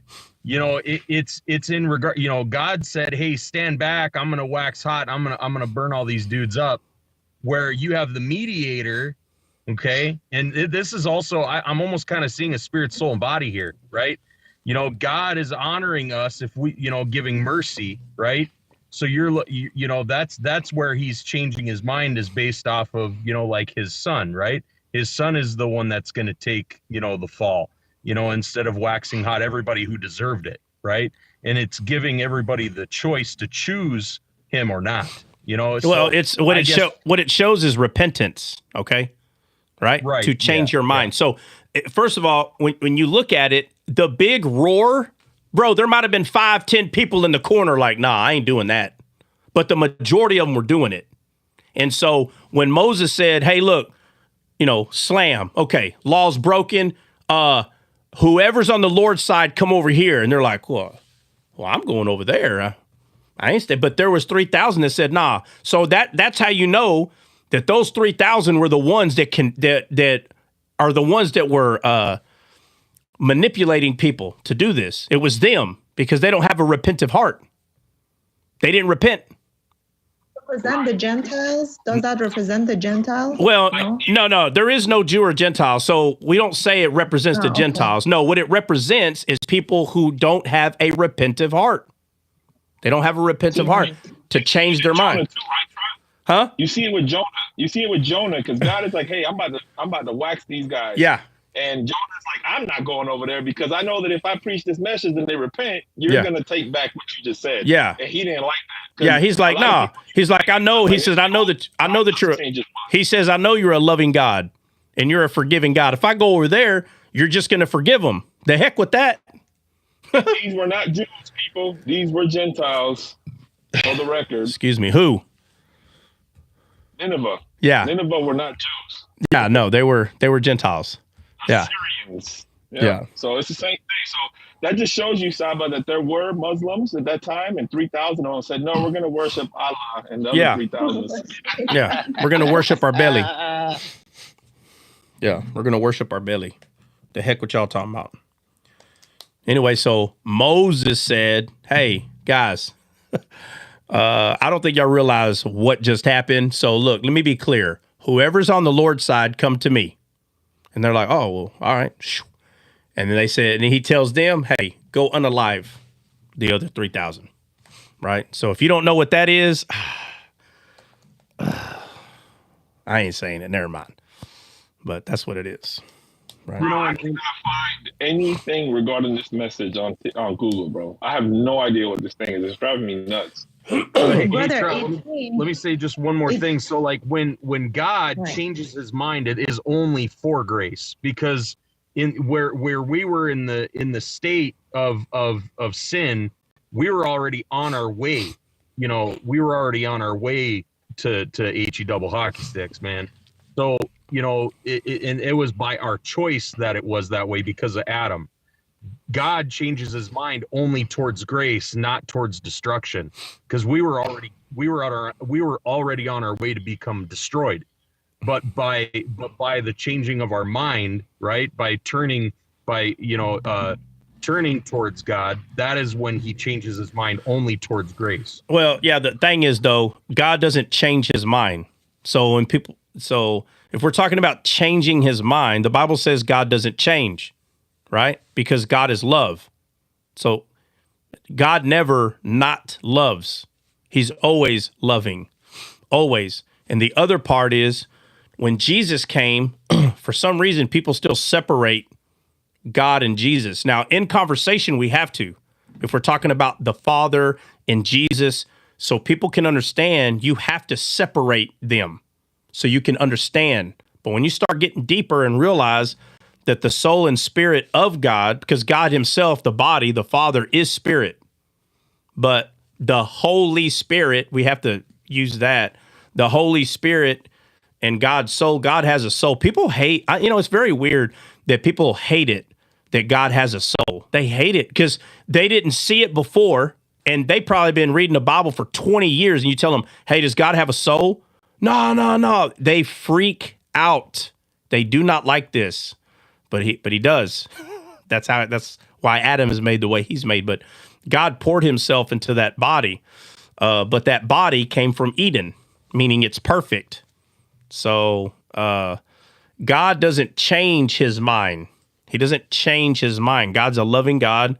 God is love, the Bible says. But that tabernacle that was on earth, that tabernacle, even though it's weird, it's God, okay? And so when you have them having a conversation, it's no different like you having a conversation with yourself. And people laugh at that. And they go, oh, so this God has a body and that body does have a God? And when you say Jesus, when people make fun of this, I ask them, did Jesus have a soul? Oh, well, I said, bro, if Jesus has a soul and that soul is God's soul, what is it you're not understanding? What's the issue? Because they see the body and they're saying Jesus had a God. No. That tabernacle had a creator. No duh. Just like the first Adam. The first Adam, that the body had a creator. Jesus's body, that physical body, was created. It was formed. It's not talking about God's soul, because the soul of God is Jesus that was in the physical body. So when people get mad and they say, no, his body was 100% man and 100% God. Yes, because it came from Eden, which is God's heart. So God made a tabernacle from his own heart. So 100%, that body is God because it came from God's heart. It is God, but he made it in the form of a man. So now it is a man God, whether you like it or don't like it. But that man wasn't born into this world the same way that we were fallen. It didn't have a fallen spirit and a fallen soul. It was God's soul and God's spirit, and he put it inside that tabernacle. So for people to be confused about that, so like the Catholics, for instance, they'll say, how do they say? The Catholics say, oh man. The two natures. No. Hold on, no. They use the word. No. They use the word distinct. They're distinct. Well, no, duh. Spirit, soul, and body are distinct. They're distinct, but they're not persons. Not the way that they're saying it. They're not persons, but they are distinct. The soul is not the spirit. The spirit is not the body. There's a distinction. So they're right. There is a distinction. But we are spirit, soul, and body. We are. But my soul is not out here, and my spirit's not over there. We're all one. That's the part they don't understand. So if you don't agree with that, off with your head. Okay? But let me just say this. It doesn't matter how deep you get. You're not going to hell if you don't understand this. You're not going, it's so crazy. Catholics think if you don't understand the Trinity, the doctrine that they have, if you don't understand it, you're going to hell. They complicated this. Salvation's simple. It's simple. And then they made it way too hard. That they made all these dogmas because there were people, okay? There were people who like devoted their life into studying the word and they received understanding.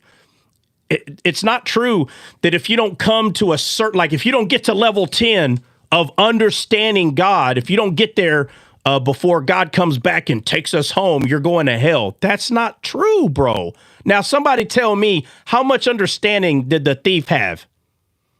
How much understanding did he have, bro?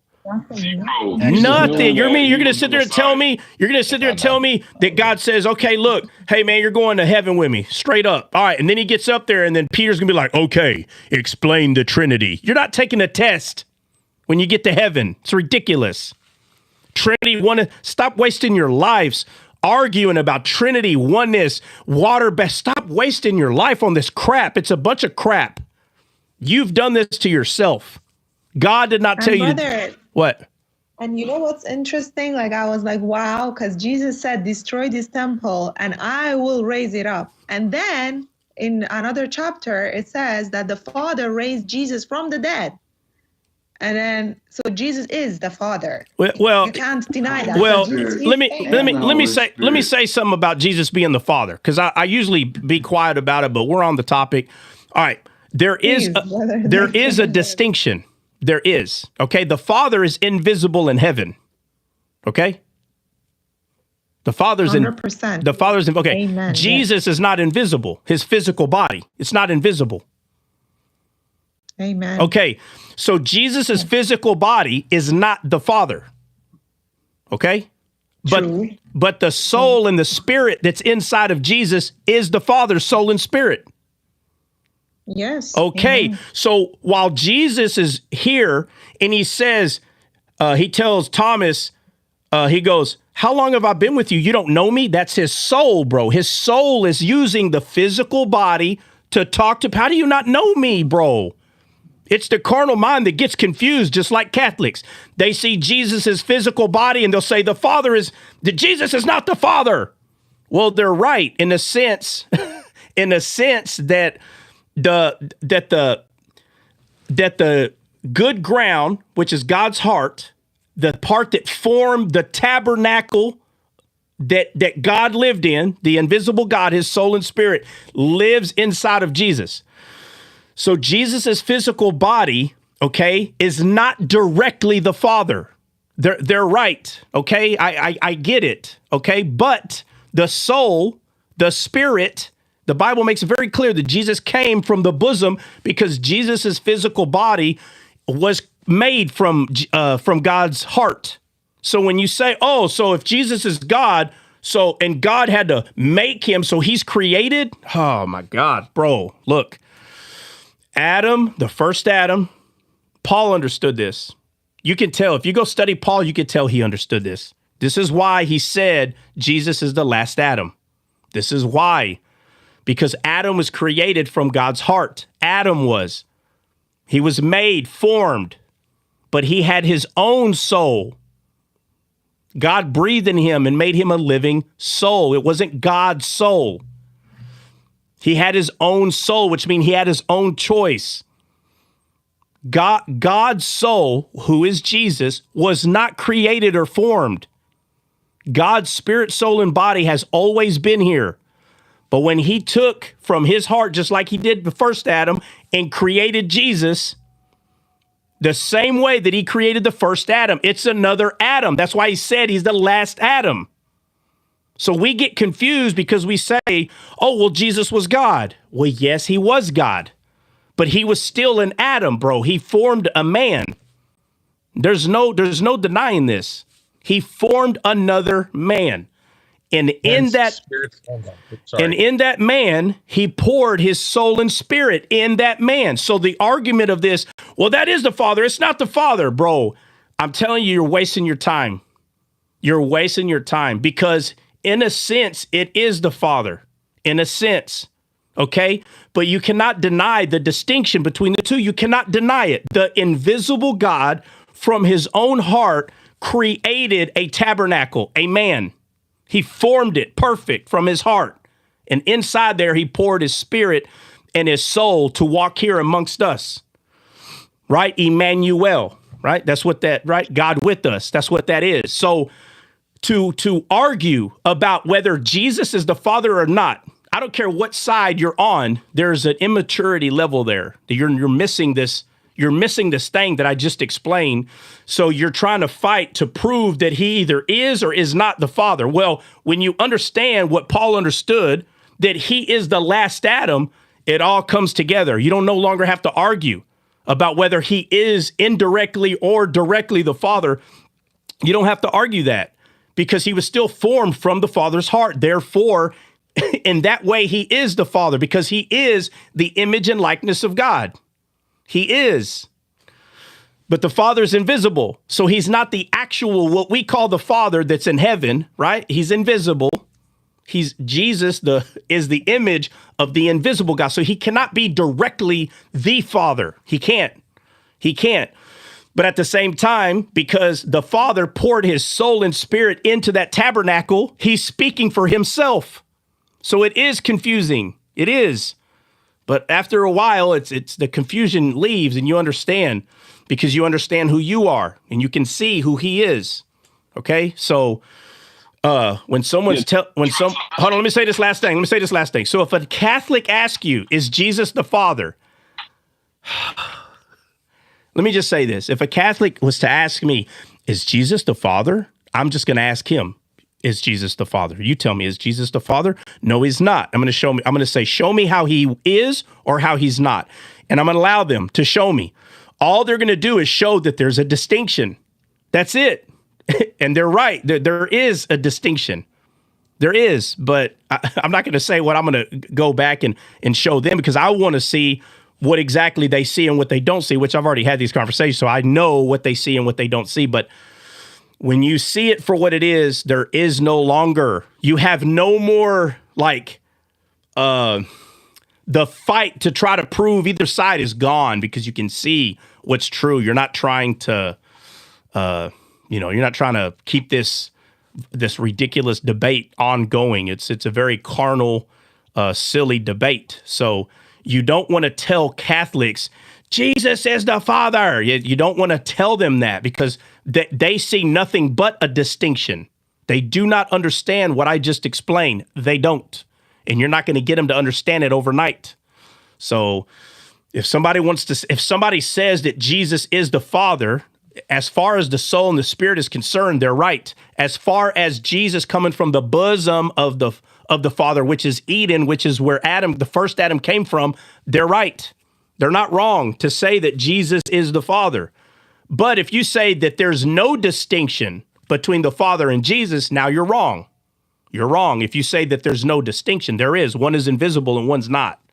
And then on and on, I can go through that deal. But so I hope that helps. Right, and the distinction is actually within himself, the invisible and invisible, because he made himself appear. That's what manifest means, to make yourself visible, make yourself appear. And so I like Timothy, 1 Timothy 6, 16, 15 and 16. It says, which in his time, it's talking about Jesus, he shall show who is the blessed and only potentate, the King of kings and Lord of lords, who only has immortality, dwelling in the light which no man can approach unto, who no man has seen nor can see. So there is a distinction, and it's the visible and invisible, but it's within himself. Yeah. So they that's what I was going to say, Try. Like when you talk to a Catholic, or I want to say Catholic, just somebody in the Trinity doctrine. There's more than just Catholics who believe this.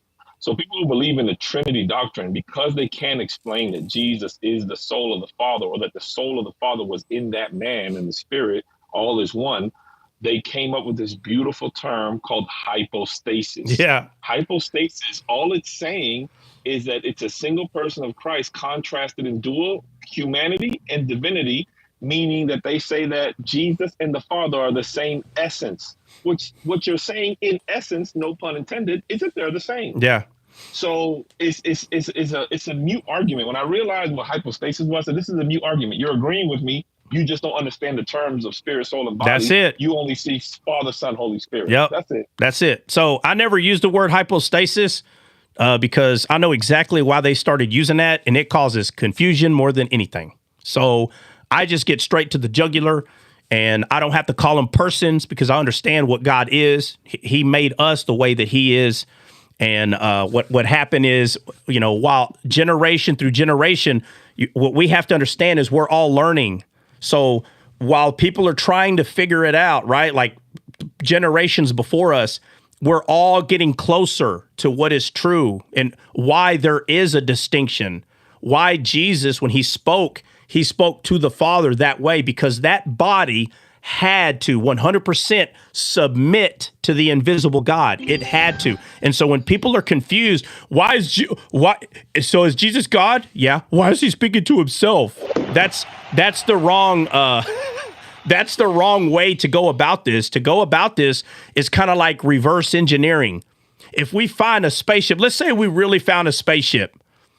It is our goal to go around the galaxy first seeking the one that created that spaceship, or do we go inside the spaceship and start reverse engineering? What's the way you go about learning about the spaceship? Anybody? I think I heard your question correctly. You reverse engineer it. Yeah, you reverse engineer. If we found a spaceship, do you really think that it's smart? Again, I'm talking about aliens living ions away from us. Let's say some idiot got drunk or something. He lands on Earth. I'm just getting straight to the point. We find the spaceship.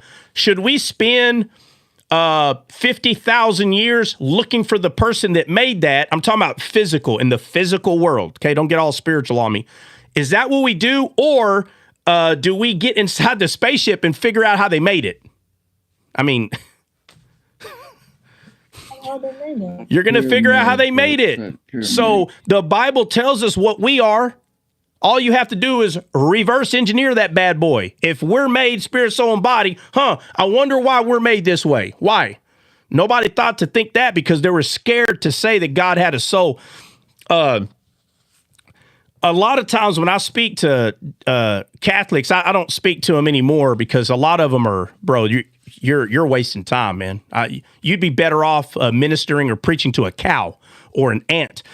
Just leave them alone. Just leave them alone. I'm telling you, you're starting more fights than you think. You're starting more fights. You're starting like animosity. You're putting hate in people about Protestants. This is what the name that they given us, Protestants.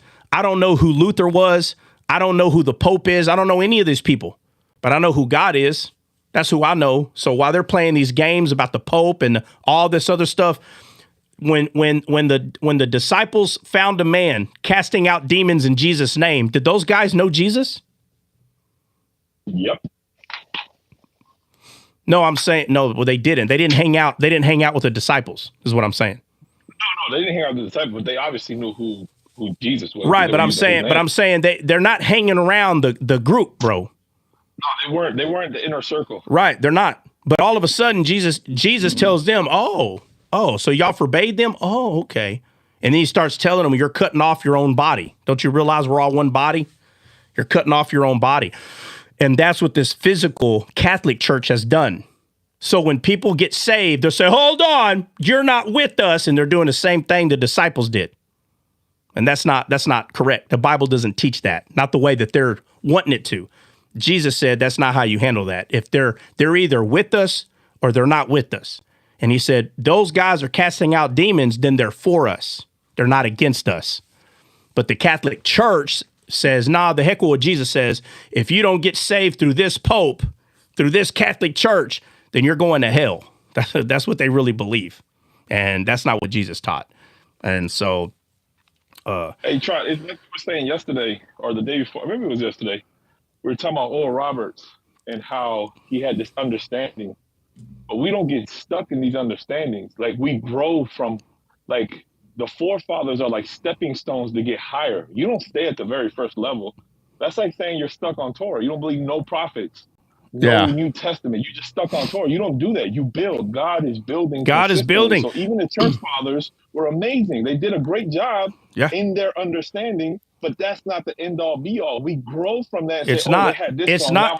It's not. The Bible. The Bible teaches that. The Bible teaches that the younger generation gets more grace. The younger generation gets more understanding. The whole Bible teaches that. On and on we can go. We got, okay, remember Job? Which one had wisdom? The younger one, right? Right? Y'all remember Job and his friends? Yeah.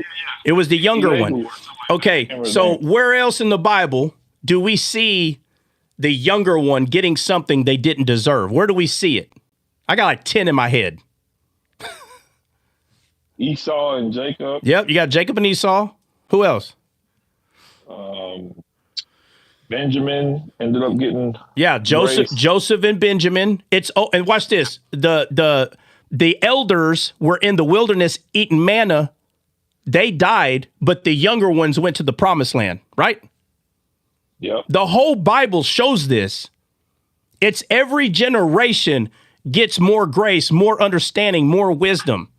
It's every generation. No generation can figure it all out. All we could do is take what was passed on and then take it a little bit further.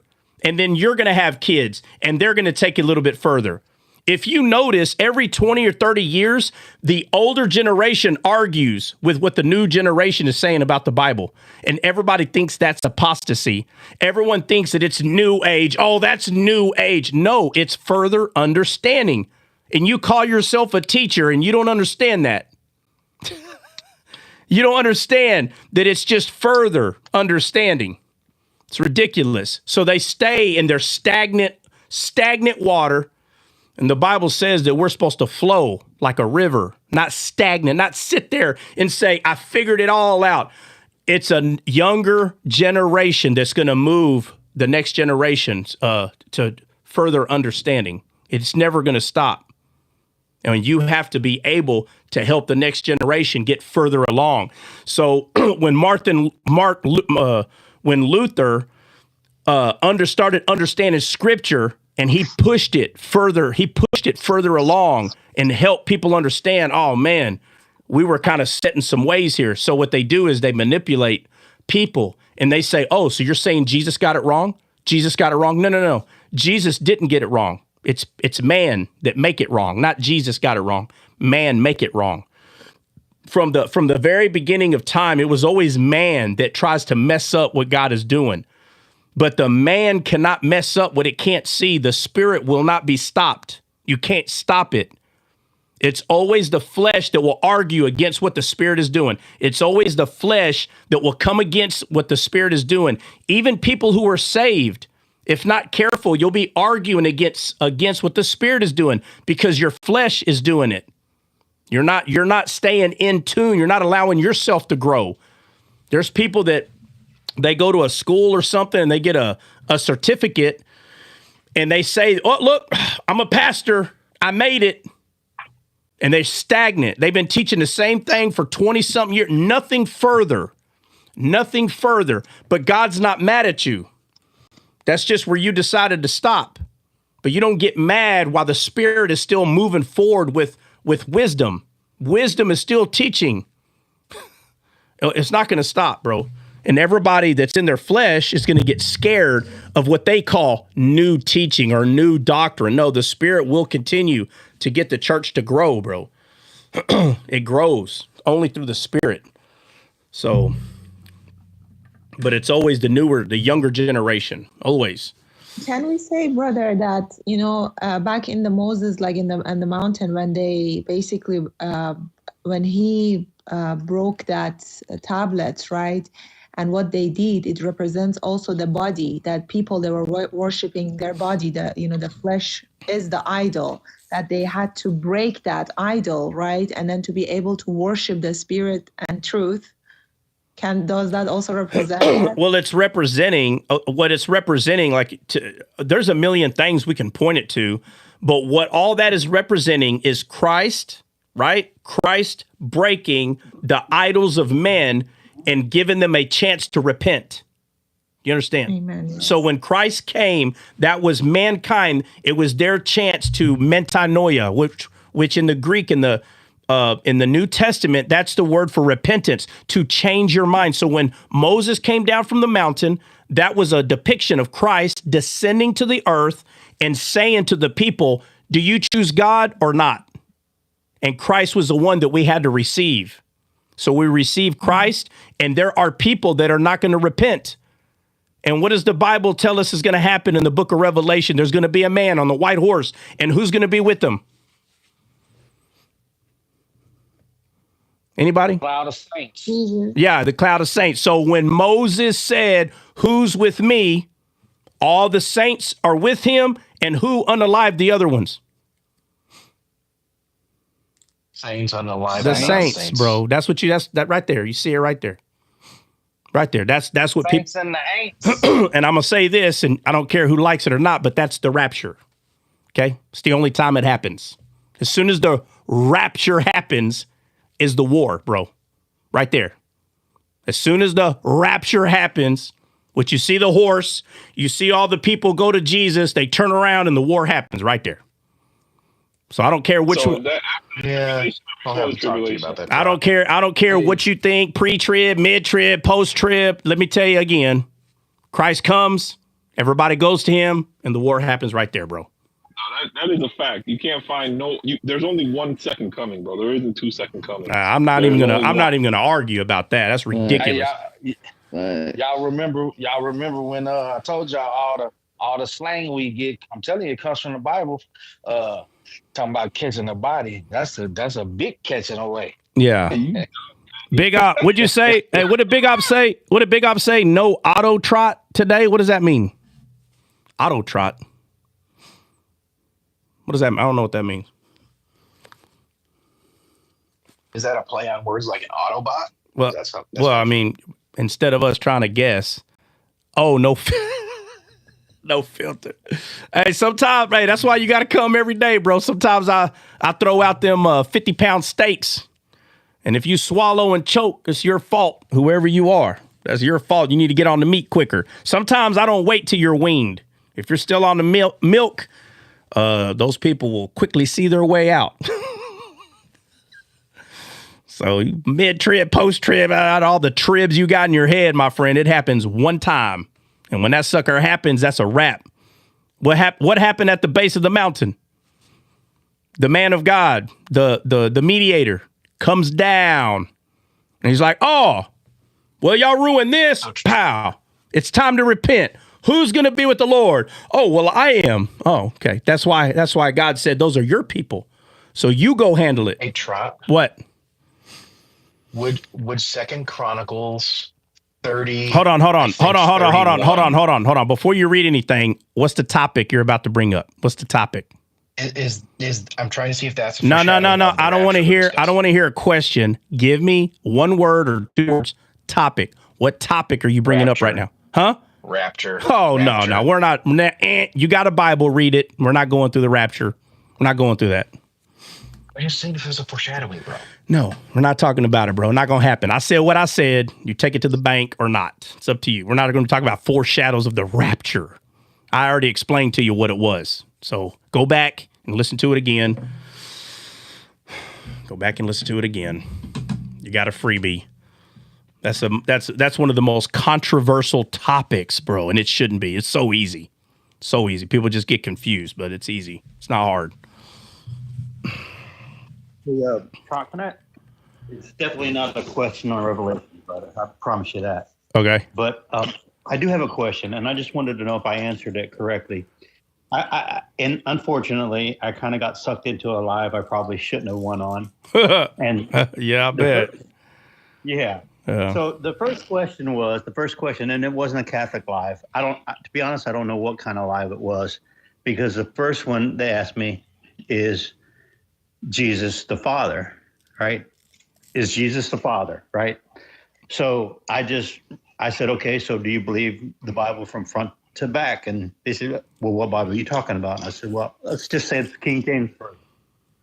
And they said, yeah, absolutely. So I said, okay, so what does it say in Isaiah 9:6? What does it say? And then I read it to them. And I said, that's my answer. I didn't say yes or I didn't say no. I just said, and if I can read it real quick, I'll just read it out of the Amplified. It says, and this is Isaiah talking about the Messiah coming. For to us a child shall be born, to us a son shall be given, and the government shall be upon his shoulder, and his name shall be called Wonderful Counselor, Mighty God, Everlasting Father, Prince of Peace. I said, that's my answer. Anything wrong with that? No, well, I mean, there's nothing wrong with reading scripture, but you just have to understand every scripture means 10,000 things to 10,000 different people. So when you're reading a verse, you can have in your head, oh, that's what this means. That's what this means. But you could be talking to 10,000 people and each one of them will say, no, that don't mean that. That don't mean that. It doesn't matter what verse you bring to somebody. So it's not wrong to quote a verse, but if they're telling you that you're misinterpreting what you're reading, you got a problem now, right? Well, it's kind of like, and I'm not at all saying that I'm Jesus, but I got to the point where when Jesus was speaking to the Pharisees, it really didn't matter what he said. They'd already made up their mind. There you go. There you go. So again, my question to you is, and I'm being serious, right? If you read that and they go, oh, well, you're misinterpreting that, you have a problem now, correct? Well, not me. Well, no, you do, because they're telling you you're wrong. Well, I'm not saying whether you're right or wrong. I'm saying the conversation, that was not a drop mic. The mic didn't drop because they don't care what you're saying. You see what I'm saying? Like, yeah, I just didn't come into agreement with their narrative. Right, and they're not going to come in agreement with yours. So now what? Yeah. So now what? Now they got to bring up a verse. And then now you got to bring it. It'll never end, is what I'm saying. Well, that's why I just, I just go. I gotta go. Yeah.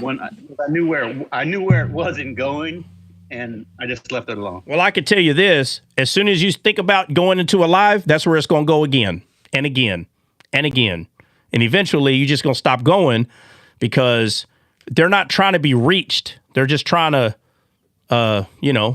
preach. They're trying to preach and teach what they believe. And they're not trying to be reached about anything. But again, where the mistake is where people that go into those lives will call them heretics, and they'll call whoever came in their live a heretic. Now everybody's going to hell. That's the problem. So that's why it's best not to entertain. Think about it. If you got a person that has a title and it says, Jesus is not the Father, come in if you disagree. Wouldn't it be better if nobody went in there? Well, I mean, they're totally set up, bro. I mean, we all No, know. no, I'm saying, my question is, wouldn't it be better if nobody went in there? Yes. 100%. Now we're not entertaining this stupidness that's happening. It's ridiculous. But you got a bunch of Christians, they just can't help themselves. And they're like, oh, I got triggered. I got to go in there. And boy, now there's freaking WWE Royal Rumble. And they're loving it. They're like, yeah, look, all the people that come in here. If nobody went in there, they wouldn't have a live. But everybody, they can't help it. They got to be entertained. They got to feed their belly. So they got to go in there and argue with these jokers. It would be better if everybody was focused on making disciples. That would be better. But no, lesson learned. I was just asking. yeah, no. Well, first of all, understand this. You're not the only person that gets sucked into that. Everybody at some point is going to get sucked into that. So nobody's alone in that. I guarantee you right now there's 50 people in here. I guarantee you out of the 50, 40 people probably get sucked into that once a week. And then what do? They go back home or they get out of the live, come back to the real world. They're like, oh my God, why did I go in there? I'm telling you, nobody is alone in this. Nobody, there's not one person that doesn't fall into that every now and again and turn around when no one's watching. And they're like, oh crap. Every time. I'm telling you, you're not going to change their mind. They're not going to change your mind. This is an ongoing circle, but it's not one person. It's not Mick. 50 people in here, and I'm telling you, 40 to 45 of them 100% understand what you just said. So there ain't nobody alone in this. There's this a bunch of junk, dude, and it's not always easy to walk away, especially if they put a very specific question or phrase, and that just happens to be your go-to thing. Oh, man. Whoo. So. Oh, man, hold on. I'm missing some questions. My bad. Yeah, I was cooking Bill earlier today. I can't help myself. Big Op said guilty with a bunch of E's in there. Yeah. Everybody's saying it, bro. Look, Mick, I'm telling you, you ain't got to apologize. It ain't just you, bro. Trust me. No, yeah. I follow all the brothers and sisters that are on the scale, 100%. But, sometimes I do get a trigger word, bro, that just triggers me. And oh man, this dude is just off. I'm gonna hook him up. And, yeah. It don't ever work out. Yeah. Hey Mick, that's why. See, this account for me is the spirit, and then the other account is the flesh. And my soul chooses between one of the two in the morning. Trey's like, oh man, that's a good spirit topic. Let's hop in. And he sees another, oh man, that's a good fleshly topic. Hey, look out, spirit. I'll be right back. Man. Holy Spirit, I'll be right back. Let me go handle this. I'll be right back. Not right back. I'll be right back. Right back. The recommendation, Dre, is to create a troll account. A what? Create a soul account? Is that- A troll account. Oh, a troll account. Oh, I thought you said a soul account. Oh man, what'd this person say? My bad. YouTube. God is plural. Elohim. Yeah, that's level 1. If there were 10 levels of learning the Bible, God being plural, Elohim is elementary. No offense to Tim Cook. Debating because it's not in him. You have to give milk. Then meat. Yeah, you do. But on TikTok, bro, you don't know everybody. You don't know who's on milk, meat. You minister what you have to give, and the right people will hear you. You don't have to be worried about that. Oh, my bad, Tim. You're way up here, dude. Jesus is not God. He said no man knows a day. God gave his only begotten Adam the breath of life, and he, came back. Stripes, prayed, who said they didn't deserve it. Sounds like private interpretation. Well, Tim, hold on. Time out. Tim, it sounds like you have a lot of private interpretation, to be honest with you. I guess we'll be going in circles about that back and forth. Let's see. Spirit of truth. Christ was Hey Tim, let me ask you. Are you saying, because you put Christ was the burning bush? Is that a question, or are you saying that Christ was the burning bush? I don't even know if he's in here anymore. But is that what you're saying, that Christ was the burning bush, or what? Or are you asking? Armstrong, some are describing. I don't even know if Tim's in here anymore.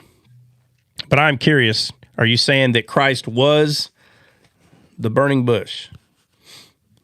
All right. I don't even know. All right. What'd you say, Dre? My bad. Is the prince in Ezekiel 45 Jesus? Where are we going? Ezekiel 45. All right. Let's go.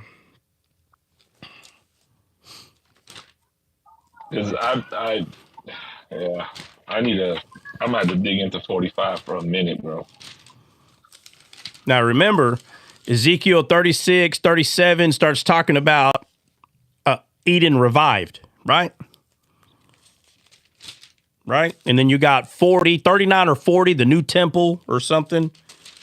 So we got 45 starts about the new temple. So that's no, 39 or 40 is talking about a new. Oh, okay, you're right. I could be wrong. Let me go back. Hold on. Yeah, because it says in 45, that's where the temple comes. No, I know. Hold on. 39. Yeah, so 40 is the new temple arrangements. All right. Right. Yeah, so but again, it's still we're in the area of the new temple. So let me go to. So is that new temple going to be on earth, or is this a spiritual temple?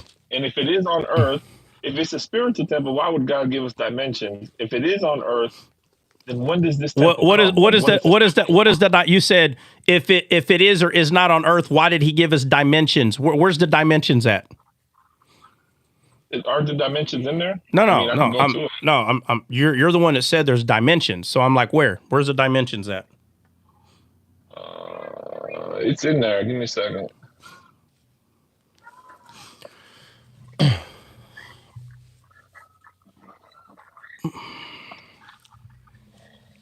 All right, I guess he's not in here anymore. Hey, the more you know, the more you realize you don't know. Yeah. Boy, I'm telling you. Yeah. So I guess it's Ezekiel 40 through 42. So in 45 through 16, it talks about the outer wall of the temple complex. It says being 50 reeds by 50 reeds. All right. Give me the address. 45 through 16. 40. Hold on a second, bro. Chapter 40. Okay. All right. Chapter 40. Hold on a second.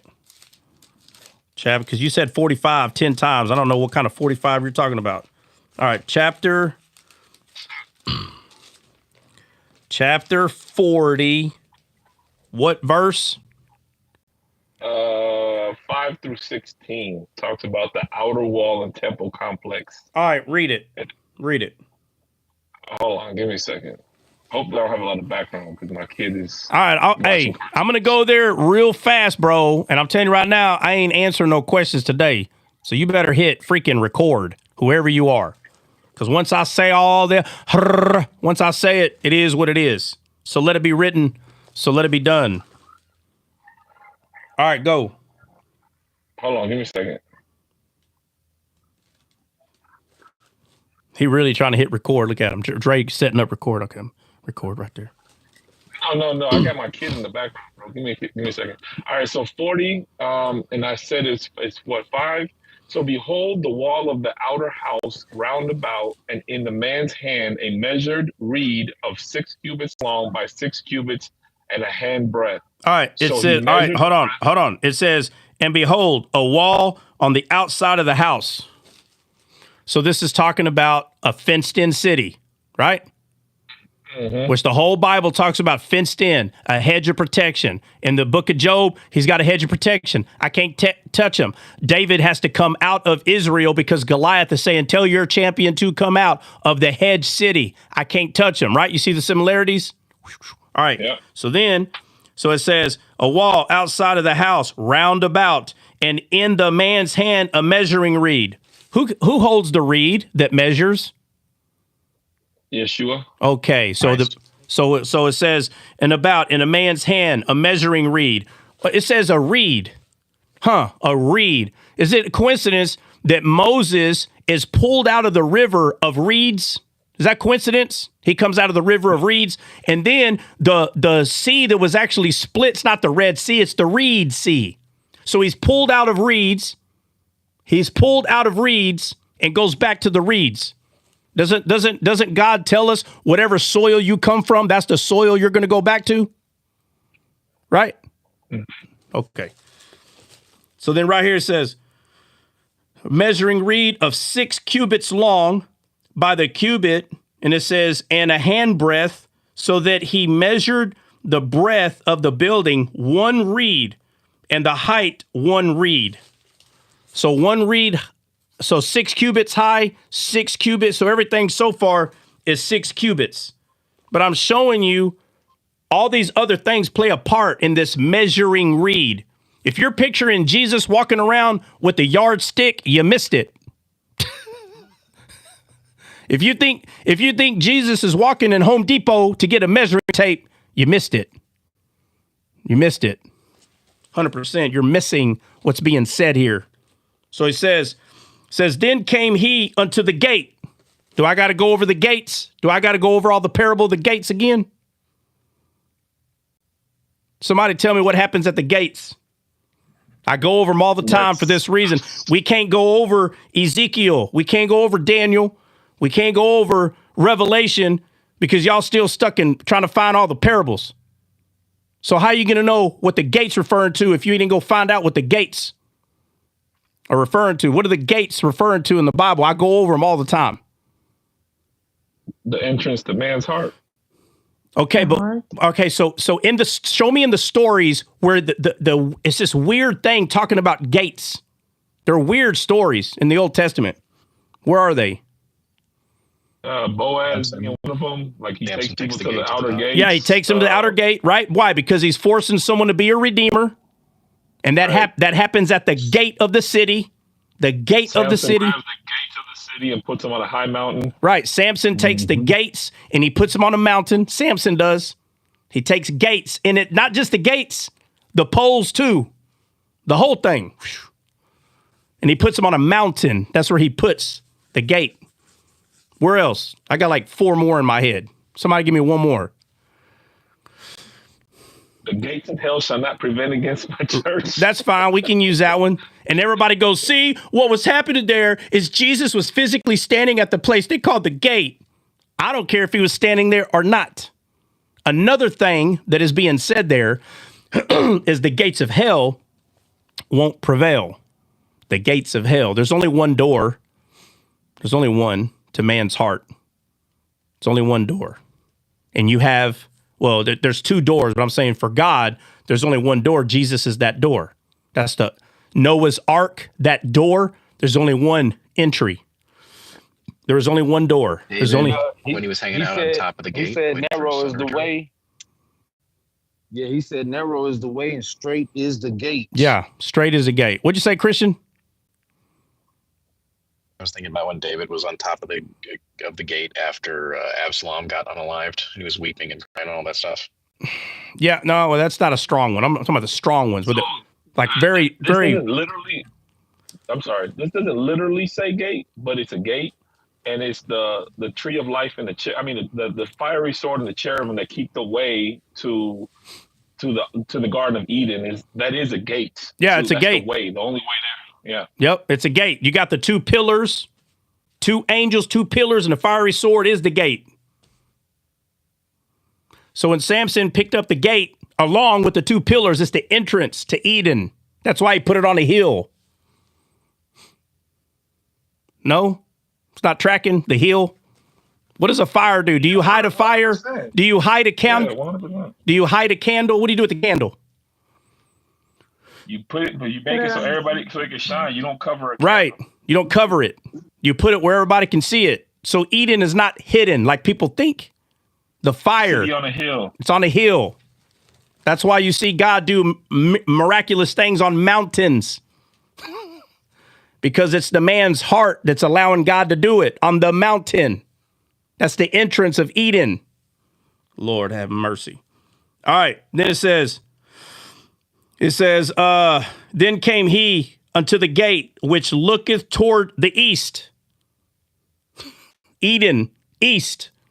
And he planted a garden in the east of Eden. The east, the gates at the east. And he said east, and went up the stairs thereof, and measured the threshold of the gate, which was 1 reed broad, and the other threshold of the gate, which was 1 reed, broad.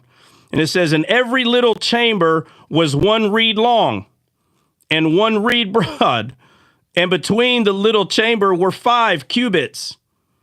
And the threshold of the gate by the porch of the gate within was 1 reed. He measured also the porch of the gate within 1 reed. Then measured he the porch of the gate 8 cubits, and the post thereof 2 cubits, and the porch of the gate.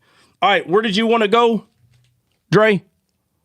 I was talking about 45. All right, but I just wanted to go. I wanted to go through some gates and reeds right here, okay? Because anytime I get around 39 or 38, 39, 40, 41, 42, that's kind of where I go. Okay. So 40, by the way, 41 talks about the inner temple building as well, and that's 100 cubits. It talks about the width, which is 50 cubits, and it talks about the height, which is 20 cubits, which is funny because it's like a representation of the Ark of the Covenant. It's very close to the measurements of the Ark. Everything is, because it would look like a rectangle, like the Ark. Yeah, because it's God's heart. Same thing. All right. So would you say 45? Yeah, 45. All right, 45. It says, and he said unto me. Now let's go find out where the he is. Where's the first time we see this he? Because 45 ain't it. Give me a second.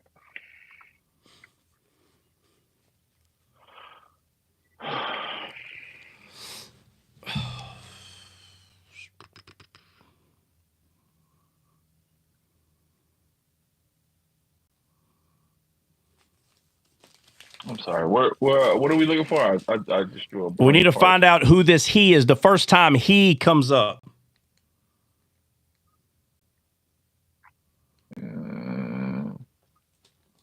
And what verse are you reading in 45?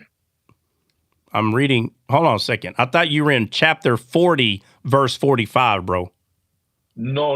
I'm in chapter 45 is when it starts talking about. Because here, let me tell you the argument. The argument is that this prince is not Jesus, and that there's going to be a temple later on, and this so-called prince is going to do sacrifices. Yeah. So my bad. Sacrifices for sins in the future. All right, my bad. Let's go. Let me go back. My bad. I went back. Let me go back to where you're at. All right. So you're at chapter 45, verse what? Let me see. Where should I start? It says 45. Give me a second. Oh, there it is. 19. So that's the meat and potatoes. All right, hold on. Let me just read this real quick. And it said, the priest shall take of the blood of the sin offering and put it upon the post of the house and upon the 4 corners of the settle of the altar and upon the post of the gate in the inner court. All right. So what's the point of that? So the argument is, which I don't believe this to be true.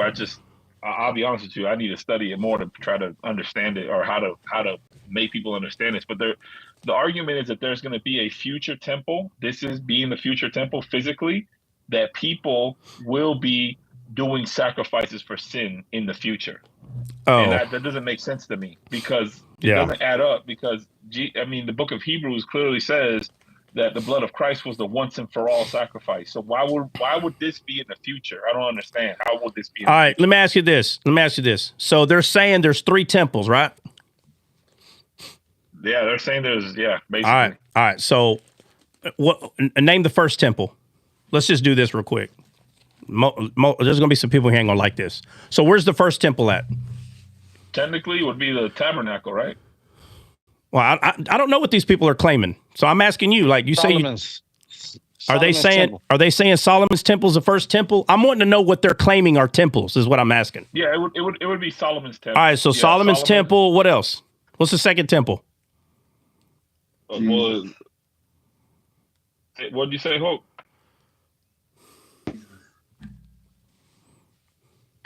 don't know if he's going to come back or not. The Solomon's second temple would be the Zerubbabel temple, right? The leader under Zerubbabel. I don't know. Listen, I don't know what these. If I talk to 100, that is the second temple. All right, listen. If I talk to 100 people about this, everybody's got a different first, second, third, 20th temple. I want to know what these people are saying are the temples. All right, so the first temple would be Solomon. The second temple would be Zerubbabel, and then Herod did renovations and expansions, but he didn't actually build a temple. So the third temple would be this, technically, I guess. Okay, so they're saying that here in Ezekiel, this is the third temple, right? They're saying this is a future temple for the 1,000-year millennial reign, basically, or something like that. Oh, mm-hmm.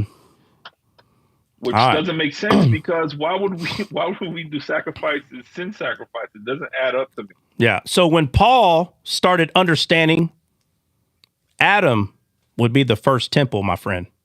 Adam, the first Adam. That was the first temple. So this whole physical temple thing, you need to tell these people to get out of the book of Ezekiel, get out of the book of Daniel, get out of the book of Revelation because they don't know what they're talking about. No offense. No offense. Adam was the first temple. Jesus was the second temple. And we are the third temple. So that makes sense. Yeah. Yeah, that makes way more sense. Oh, it does. When you start understanding the Bible, everything starts making sense. So all this pre-trib, post-trib, mid-trib. Every time. Oh, Lord. Every time you think you know. Yeah. So Adam was the first temple. Jesus was the second. And we're the third. We're the one. Jesus's body was destroyed. And he was the one that rebuilt the temple using us.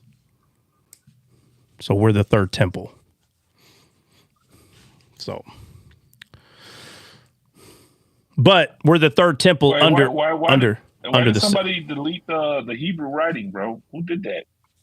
I was trying to read what he wrote in Hebrew. Why did y'all do that? I don't know. Who's over here deleting? Who's deleting stuff? Guys, y'all don't just be deleting stuff just to delete, man. It wasn't me, so. Well, whoever. It don't matter who it is. It's no big deal. Just, unless there's... It was Hope. It was Hope. He saw Hebrew and was like, oh, no, stop. I saw him before in the comments. I translated actually, and nobody said, and that's what they really did. What did they say? Go ahead, Steel Man his position. Bunch of nonsense. Man, you didn't understand what that man wrote. Bro, he was explaining the first and second temple. He wasn't allowed last night, bro. I know what he said. How you know you didn't convert him last night and he came back with a new understanding? No, because you can hit interpret. Bro, you can hit, you can hold it down and they'll tell you in English what it says, bro. Yeah, no, I know. I was reading it, but you're talking about the first temple and the second temple. I don't know. Guys, if y'all see, listen, if y'all see a language that y'all don't understand in there, you don't delete it. Like, a Christian's talking with his mouth full. I don't know what language he's talking. What language is he speaking? He's speaking belly. Yeah, he's speaking belly. He's speaking Something belly. like that. Something like that. Somewhere around there. Somewhere around there. Not close, but somewhere around there. Yeah, somewhere yonder. All right, man. I'm done hopping in them books. But I'm telling you, those books are not what people think. They're not 100%. And I don't care what anybody thinks. No offense. No offense. Let's see. Armstrong. Tim. Hey, Tim Cook's back. Hey, Tim, I had a question for you.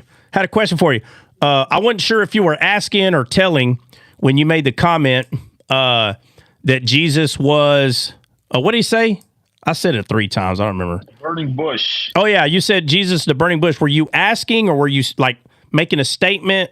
Like, are you saying Jesus is the burning bush?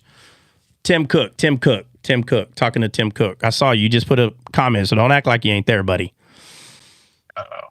Hey, I meant to tell you, Hulk wrote in the comments earlier, trying to be slick, talking about most shark attacks happen in shallow water. Well, no duh, because that's where people are at. Hey, it doesn't matter. It don't matter. Most of them happen. Hey, most of them happen there though. It don't matter. Most. It's still a fact. No, I know. I'm laughing because He's making it seem like Hold on. Hey, Dre, hold on a second. Let me say this quick. Let's see. Tim Cook, he was the burning bush. Yeah, he was. He was. Is he Moses' rod? Tim, let me ask you that, Tim Cook. Is Jesus the rod of Moses that Moses held? Let's see how far you go with this, buddy. Let's see how far you go with this, Tim Cook. Give it business. Yes. Okay. You're at the right place then, Tim. Chill out. Coming here crazy with some of the stuff you're saying. Chill out, bruh. Chill out, bruh.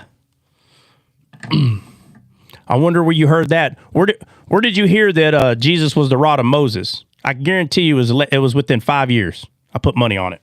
How much you want to bet? How much you want to bet, Tim Cook? What was crazy? I don't remember, Tim. I was asking you stuff and you left the room or something. Maybe you went back to work. I don't know. Hey, Tim, tell the truth. When did you hear that? Moses' rod was Jesus? When? What year? About 5 years ago or less? Tell the truth. Let's see if you can be honest, Tim Cook. When did you hear that Moses' rod was Jesus?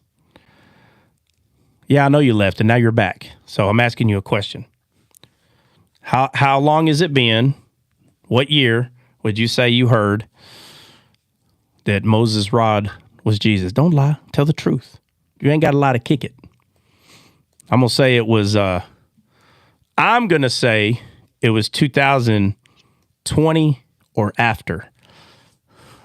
30 years ago. Hey, he said 30 years ago. Nice try, buddy. Do not buy it. Do not buy that. No offense. No offense. No offense. No offense.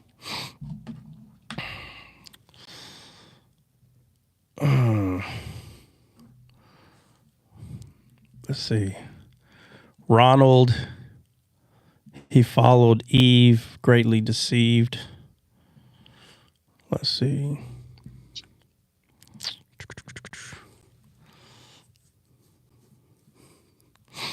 All right. Anybody got anything else? Anybody? Yeah, we didn't read Exodus 35:35. It was talking about me, but Hulk was supposed to read it. Well, read it real quick. Can you read Exodus 35:35 about my ancestors?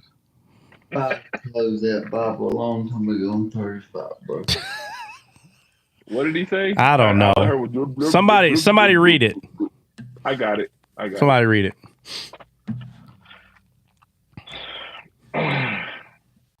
I noticed Hulk don't like no Hebrew boy. Woof! You bring that Hebrew boy, he gonna get upset. All right, here we go. You said you couldn't read. Hold on. Here we go. So it says Exodus 35:35. Them hath he filled with wisdom of heart to work all manner of work of the engraver and of the cunning workman and of the embroiderer in blue and in purple, in scarlet and in fine linen, and of the weaver, and even of that do any work, and of those that devise cunning work. The part here that I'm looking at is the beginning part. Is basically God filled them with this imagination. He put it in their imagination to do this work. Yeah, where are we at? Exodus 35. Exodus 30. 30. 35? Yeah, 5. 35. 3, 5. Exodus. Oh my God. All right, Exodus 35, what? 35. 35. Let's see. 35. See, hold on. Let me read one right here. It says, and Moses gathered the congregation and came out of it 6 days. You saw, okay, let's talk about the Sabbath. All right, 35.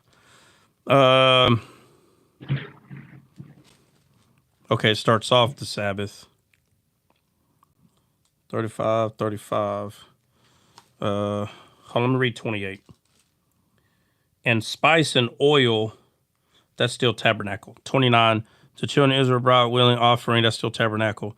And Moses said to the children of Israel, see, the Lord hath called by name Bezalel, the son of Uri, the son of the tribe of Judah, and he hath filled him with the Spirit of God. So who got filled with the Spirit of God? Bezalel, the son of Uriah, the son of So this is Bezalel, right? So it's talking about. And he have filled him. Yep. So somebody go look up Bezalel. What does that name mean? Oh. Somebody look that up. Bezalel. Yeah, I'm on it if nobody else is. I'm getting there. 35. And the word is work as manner, engraver, cunning, embroidery. Oh, this is the verse before. Sorry. So he put it in a couple of them, right? So I'm talking about verse 30. So Exodus 35, verse 30, the name Bezalel, that name right there in verse 30. What does that name mean? Yeah, Bezalel. It is H1212.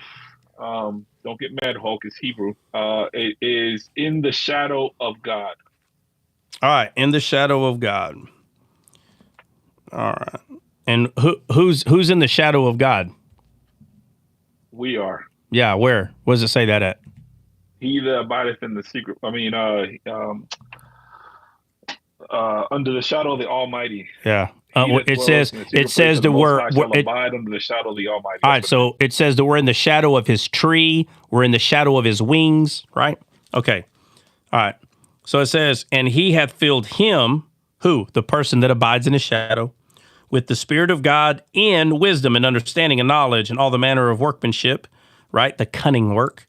And it says, and he devised curious works to work in gold and silver and brass, and in the cutting of stones, to set him in the carving of wood, and to make any manner of cunning work.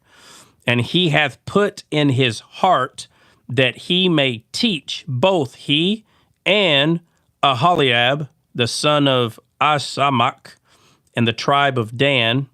So who is that? He and Aholiab. So him that abides in the shadow. And what does Aholiab mean? Father's tent. Father's tent. So when you abide in the shadow and you have a quote unquote buddy next to you, that's him that abides in the tent. But both of those names mean the same thing. Abiding in the shadow is in the tent. And if you're abiding in his tent, you're in his shadow. So these are the same yoke. And it says the son of Asamach, the tribe of Dan, Dan meaning judgment. It says, them hath he filled with wisdom. Who? Those that are in his tent, that abide in the tent's talking about his heart. That's the ark. The ark is the tent. It says, them that hath filled wisdom in the heart, work all manner of work, engraving, cunning workmen, in the embroidery of blue, of purple, scarlet, and in fine linen. And it says, and of the weaver. Hey, I'm curious. I'm just curious. Somebody go to Judges and go find the story of Samson and Goliath. And I believe the weaver's beam is mentioned. Wait, you mean David and Goliath, not Samson and Goliath. Oh, what'd I say? You had me confused there for a second. You said Samson and Goliath. I was like, wait. Oh no, I meant Samson. No, Samson and Delilah. Samson and Delilah. Yeah, so it's in Judges 16:13. It says, Delilah said unto Samson, hereunto thou hast mocked me and told me lies. Tell me wherewith thou mightest be bound. And he said unto her, if thou weavest the 7 locks of my head with web. You don't say weaver. The word weaver is not there. He says thou weaveth, which is the same word, but it's just weaveth the 7 locks. No. Now you're talking about in 1 Samuel 17. No. I'm talking about. Hold on. No. Listen. Let me just go there. David and Goliath has the weavers. You're talking about the weaver's beam. That's Samson and that's David and Goliath. No. Hold on a second. You're talking about chapter 13. Look, guys, if you found it, you found it. I'm talking about Samson. Okay. Talking about Samson. Yep. With Delilah. Weavest in King James and weave in the Amplified. All right, just The first time he says if you take wreaths and ropes, second time ropes, third time if you take a weaver's beam. I think that's the word. Okay, I could be wrong, but if you're not tracking, I apologize. That was a nice little segue into the spirit mocks the flesh. That was a cool tidbit there from what Trey read, at least.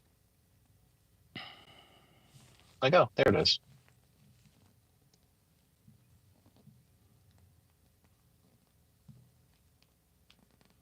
Yeah, I see the Weaver. Oh my gosh! Let me just keep my mouth shut. If I do a Christian. 7 locks of my head with the web. Hey, go look at let's see. I'm in a hedge of protection, Dre. Doesn't even hurt. And the staff of his spear was like a weaver's beam in the spear.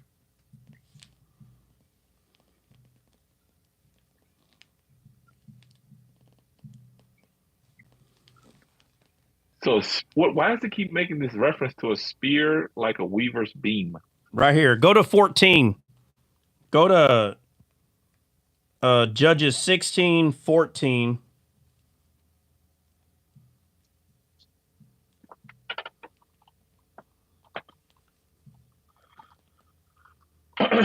It says, and she fastened it with a pin and said unto him, the Philistines are upon thee, Samson. And he wakened out of his sleep and went away with the pin of the beam. Go to 14 amplified.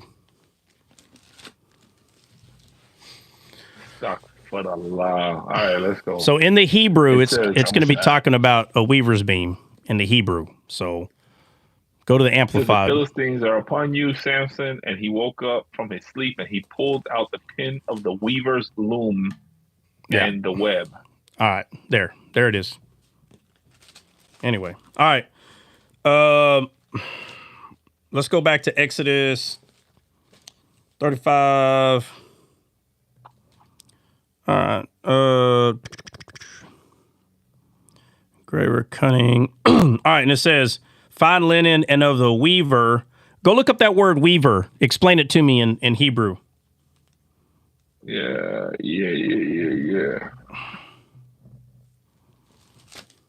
The weaver is H707.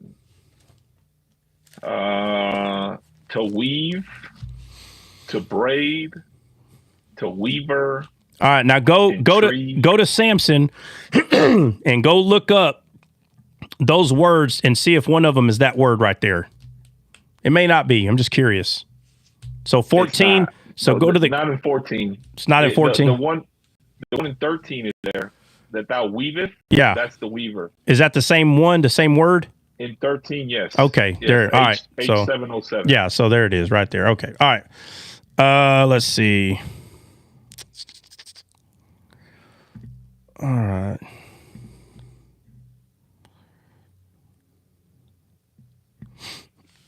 All right, let's see. Okay.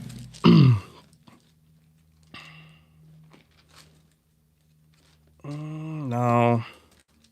All right, anyway, what about it now? Now that we went over it, Exodus 35:35. What about it, Drake? Oh, so when they say like a weaver's beam, they're talking about the way that the weaver uses the needle, like how fast he moves. No, it's talking about the swift motion and agitation. Okay, yeah, that part, yes. But the item is, have you ever seen a person sitting down in front of like a bunch of strings and they're actually making a rug and they keep pushing each that thing they're using? They do that in that movie. That thing that they're using, bro, that's the weaver's beam. Right. Yeah. That's what it's talking about. Yeah, no, I got that. Okay. I got that.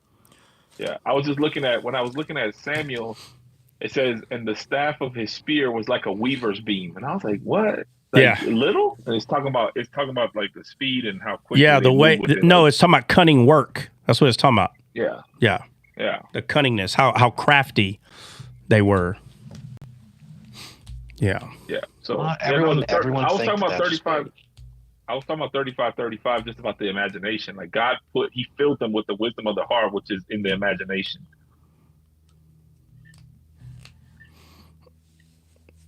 Yeah. Bro, I'm telling you, 90% think that the Weaver's beam means that, like, oh, that's how big the spear was. Yeah, it's talking about cunning work. So like you go all the way back to the serpent, and he was a cunning liar. When you go back to David, it said that David was a cunning player of the harp. The harp in the Bible represents the word of God. The cunningness of Satan is the belly, is the opposite of the word of God. So the cunningness of Satan is referring to Antichrist, things that are against God. And the cunningness of David is saying that when it says that he was a cunning player of the harp, it means that he was good with the word. Remember, they're both weapons, both swords, right? So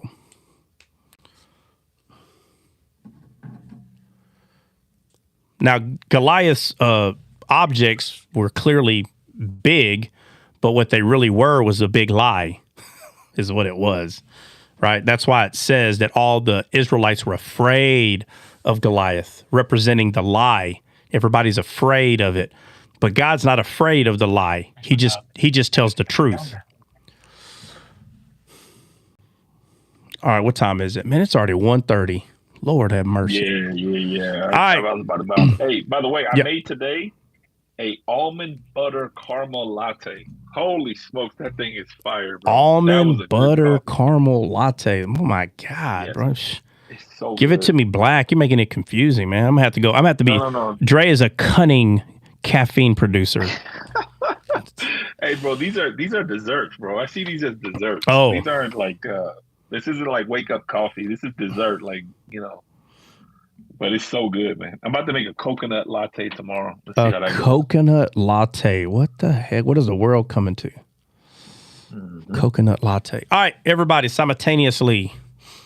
Peace. All right, guys, we'll see y'all in the morning. God bless you, brother. God Thank bless you. you. That was beautiful. Absolutely.